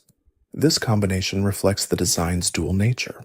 The connection to Mantine is the Remora relationship, the attachment and travel, while the weapon-based evolutionary line and the accurate projectile attacks reflect the raid quality encoded in the other half of the name. Octillery can retreat into containers and holes, using any available cavity as a shelter from which it can observe and, if necessary, fire. The image of an octillery in a large barrel, watching from inside it, emerges from the Pokédex entries and has been depicted in official artwork. This image, the creature in the container, is the one that most fully captures what octillery is, something that turns available spaces into positions, that uses the environment as part of its combat strategy, rather than fighting only with its own body. Delibird's present move has an additional unusual quality in that the damage it can cause is variable, randomized each time it is used. The move may produce significant damage, moderate damage, or no damage at all, and the healing outcome is also among the possible results. In competitive play, moves with randomized outcomes are generally avoided precisely because they introduce uncertainty into systems that reward prediction and control.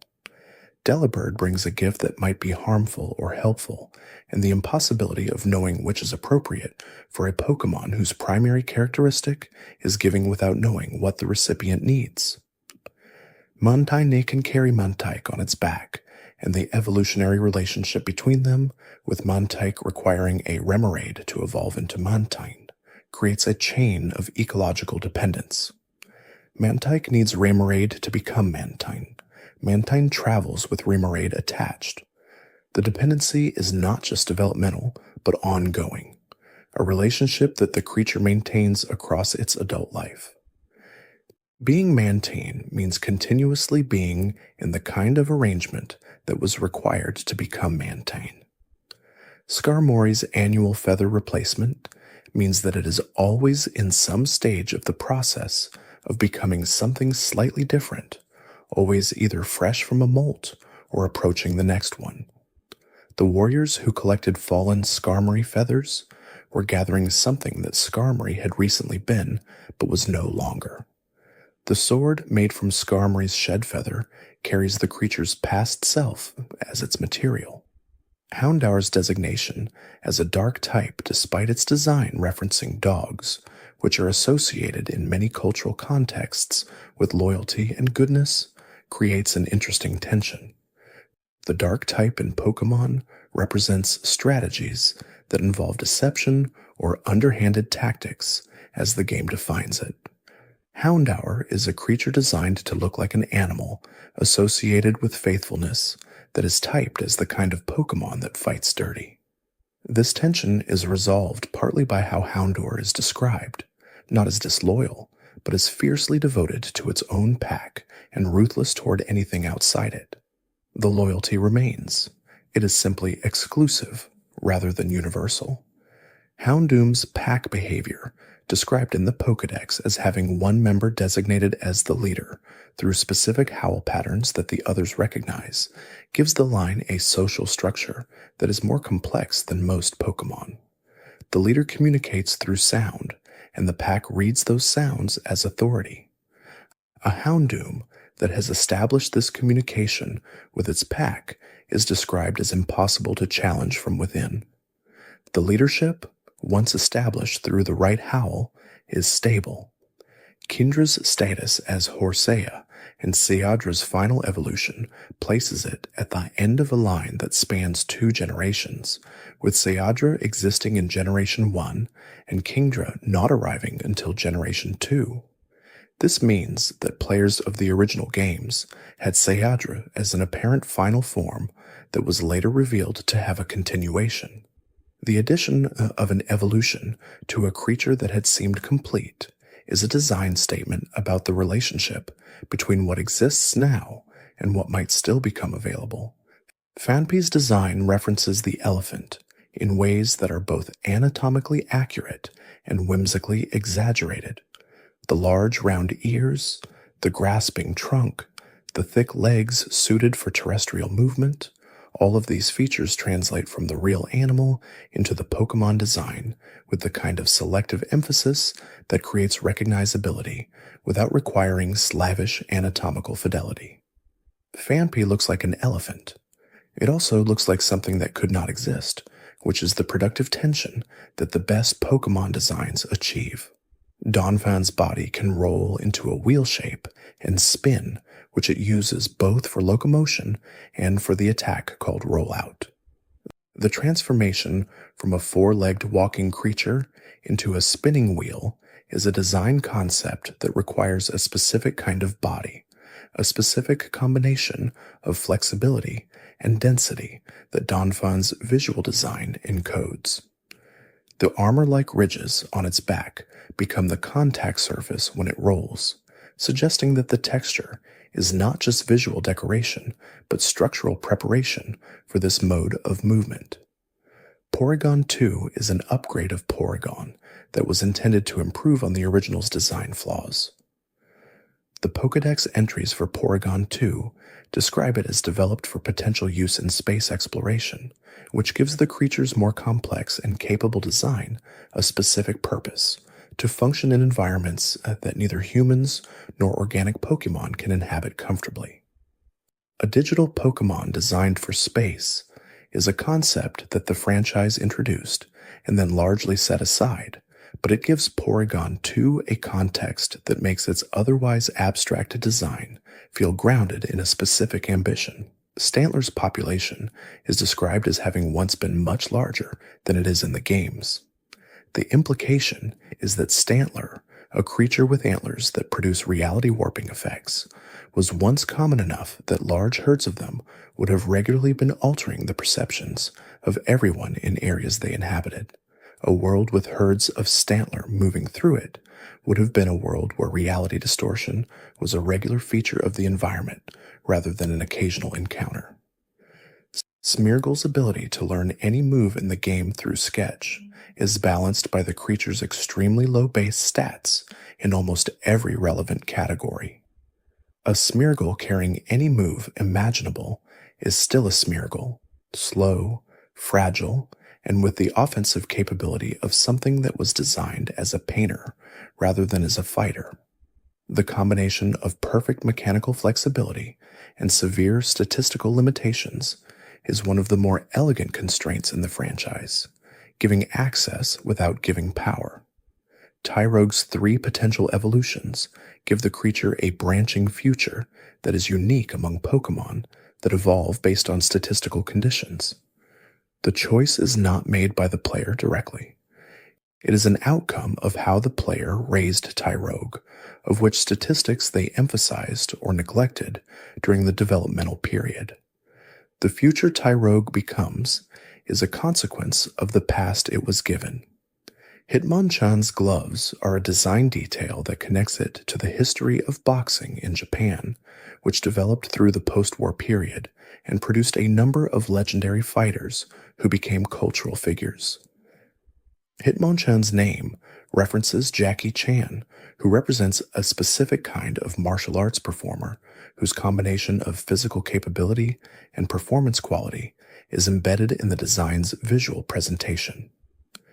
Hitmonlee is named for Bruce Lee, and its design encodes that reference in the creature's extremely long, extending legs that allow kicks of unusual reach and power. The extension capability, described in the Pokédex, legs that can reach twice their normal length when delivering a kick, references the kind of physically extraordinary capability that Bruce Lee represented as a cultural figure. 2 of the 3 Tyrogue evolutions carry the names of specific real-world martial artists from specific cultural moments. Hitmontop's spinning fighting style references capoeira, the Brazilian martial art that developed historically as a practice disguised as dance, where the combat techniques are embedded in movements that can appear to be performance rather than fighting. Hitmontop's constant spinning during combat, which makes the actual attacks difficult to follow or anticipate, captures this quality of a fighting system that operates inside a form that is difficult to raid from the outside. Smoochum's relationship with its own appearance, which leads it to constantly seek reflective surfaces to practice expressions, suggests a creature whose development involves significant self-observation.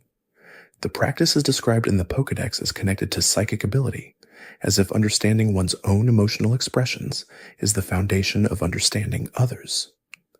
Smoochum learns about feeling by watching its own face perform it. Elekid's arm rotation during electricity generation is described in the Pokédex as producing sparks that fly from the tips of the spinning arms. The visual of a small creature rotating both arms like windmill blades while sparks scatter from the ends is one of the more kinetic energy images in the franchise, a design that communicates movement even in a static sprite. Electabuzz, Elekid's evolution, is described as striking so fast during a battle that the opponent may not even register what hit them. The speed of the strikes, combined with the electrical discharge that accompanies them, creates a combination of physical and elemental assault that happens faster than perception can track.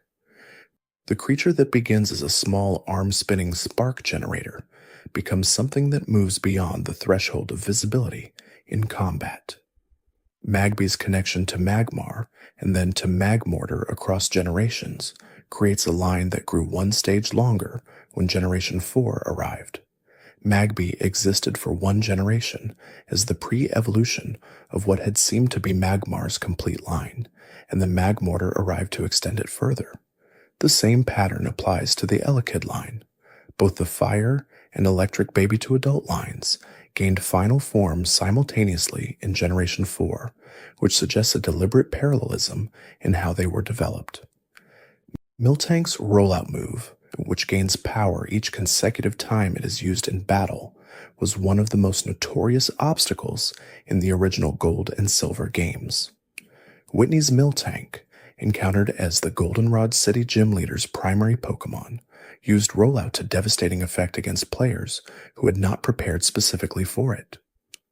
The move's snowballing damage, combined with Miltank's Attract and Milk Drink for Sustain, created one of the most discussed gym battles in the franchise's history.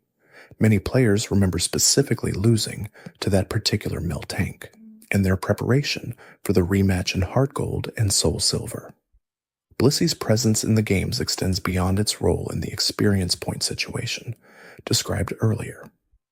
As a wall, a defensive presence that absorbs hits and uses Wish or Heal Bell to sustain itself and its teammates, Blissey has been a consistent feature of certain competitive team compositions across many generations. The creature that cannot do damage effectively has stayed relevant for decades because of what it can absorb and what it can give away to others. Chansey, Blissey's pre-evolution, carries a parallel to Blissey's emotional generosity in its own design. The egg it carries in the pouch on its body is a nutritious egg that it shares freely, that it gives to anyone who needs it without calculation or expectation of return.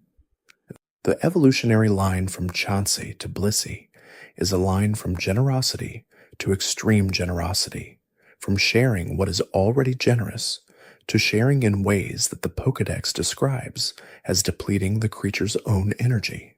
Raikou, Entei, and Suicune exist as the three legendary beasts of Johto, resurrected by Ho-Oh from the ashes of the Brass Tower. The specific qualities each received in their resurrection are described as connected to what was at the tower when it burned, the lightning that struck the tower, the fire that consumed it, and the rain that extinguished it. Three creatures made from three different aspects of a single catastrophic event, each carrying in its nature the specific element of the disaster that called it into existence. The legendary beasts are roaming Pokémon in the original games, encountered randomly across Johto's routes and always fleeing upon contact. This makes them among the most difficult Pokémon to obtain through ordinary gameplay, requiring either extensive use of specific trapping moves or the careful preparation of an encounter strategy that can hold them long enough to attempt capture. The creatures that are most difficult to catch are also the ones that the story frames as wild, independent, not seeking human contact. The gameplay friction reflects the lore. Larvitar's habit of eating the mountain it was born inside of before it hatches connects to a concept in certain mythological traditions of a creature that begins its existence by consuming its environment, by taking in the world before engaging with it. The mountain that Larvitar ate is part of what Larvitar is, literally incorporated into the creature's body before it is born. The starting condition, a creature that has already consumed something vast before its life technically begins, gives Larvitar a specific weight in the developmental narrative of its line. Pupitar's jet propulsion through expelled gas combined with its chrysalis-like hardened exterior creates a middle stage that is simultaneously the most protected and the most mobile form in the line. Larvitar, which eats earth and exists underground, is slow and hidden. Pupitar rocketed itself through the air. Tyranitar, at the end, is enormous and powerful, but moves at the pace of something that does not need to hurry. The movement speeds of the three stages describe an arc from hidden and slow through explosive and fast to deliberate and unstoppable. Tyranitar's design draws from Godzilla and from the Tyrannosaurus Rex simultaneously, combining the kaiju monster film tradition with the paleontological imagery of the largest bipedal predator in the fossil record. The combination creates a creature that references both the scientific history of discovering what the past contained and the cultural history of imagining what the largest things would do if they encountered the present. Tyranitar carries both of these imaginative traditions inside its design, which is perhaps why it has remained one of the franchise's most visually iconic creatures across every generation. Lugia's presence as a mascot for Pokémon Silver creates an interesting asymmetry with Ho-Oh's position on Pokémon Gold. Ho-Oh is a creature of fire and of the past, connected to the Burning Tower and the Resurrection story. Lugia is a creature of water and of the present, connected to the ocean and to the current state of the world's balance, gold and silver, fire and water, past and present. The pairing is one of the more structurally coherent thematic arrangements in the franchise's version mascot history. Ho-Oh's rainbow feathers are described in the Pokédex as capable of inspiring happiness in anyone who sees them. The sight of Ho-Oh is not just a visual experience, but an emotional one, producing a specific positive response in observers. This connects to the scene in the first episode of the anime, where Ash sees Ho-Oh in the sky and feels something he cannot name, a moment of pure wonder that the episode presents without explanation before moving on. The emotion he felt was the one Ho-Oh produces simply by being seen. Celebi's nature as a time traveler gives it a unique relationship to every fact that has ever been noted about any Pokemon, because Celebi has potentially been present at all of them. The forest it inhabits in Johto is described as having been visited by Celebi from many different time periods simultaneously, with the tree rings and the moss patterns and the old stone walls in the ruins all carrying the traces of those visits. Every time Celebi passes through, it leaves the forest slightly different than it was, and the forest holds all of those differences in layers that accumulate without resolving into a single, coherent chronology. The Pokemon of Johto, taken together, form a specific picture of a region that values its history while remaining open to what grows from it. The starters that were always there, and the ones that replaced earlier ideas. The legendary birds and beasts that carry the region's catastrophes inside them. The small creatures on the early routes that communicate through scent and stand on one leg to feel the planet turn. Each of them carries something worth knowing, and the knowing of it changes, slightly but meaningfully, the experience of having spent time in their world. Thanks for watching. If these quiet details helped you relax, there's another video waiting on the left of your screen. You can let it play as you close your eyes. You might hear something soothing before you fall asleep again.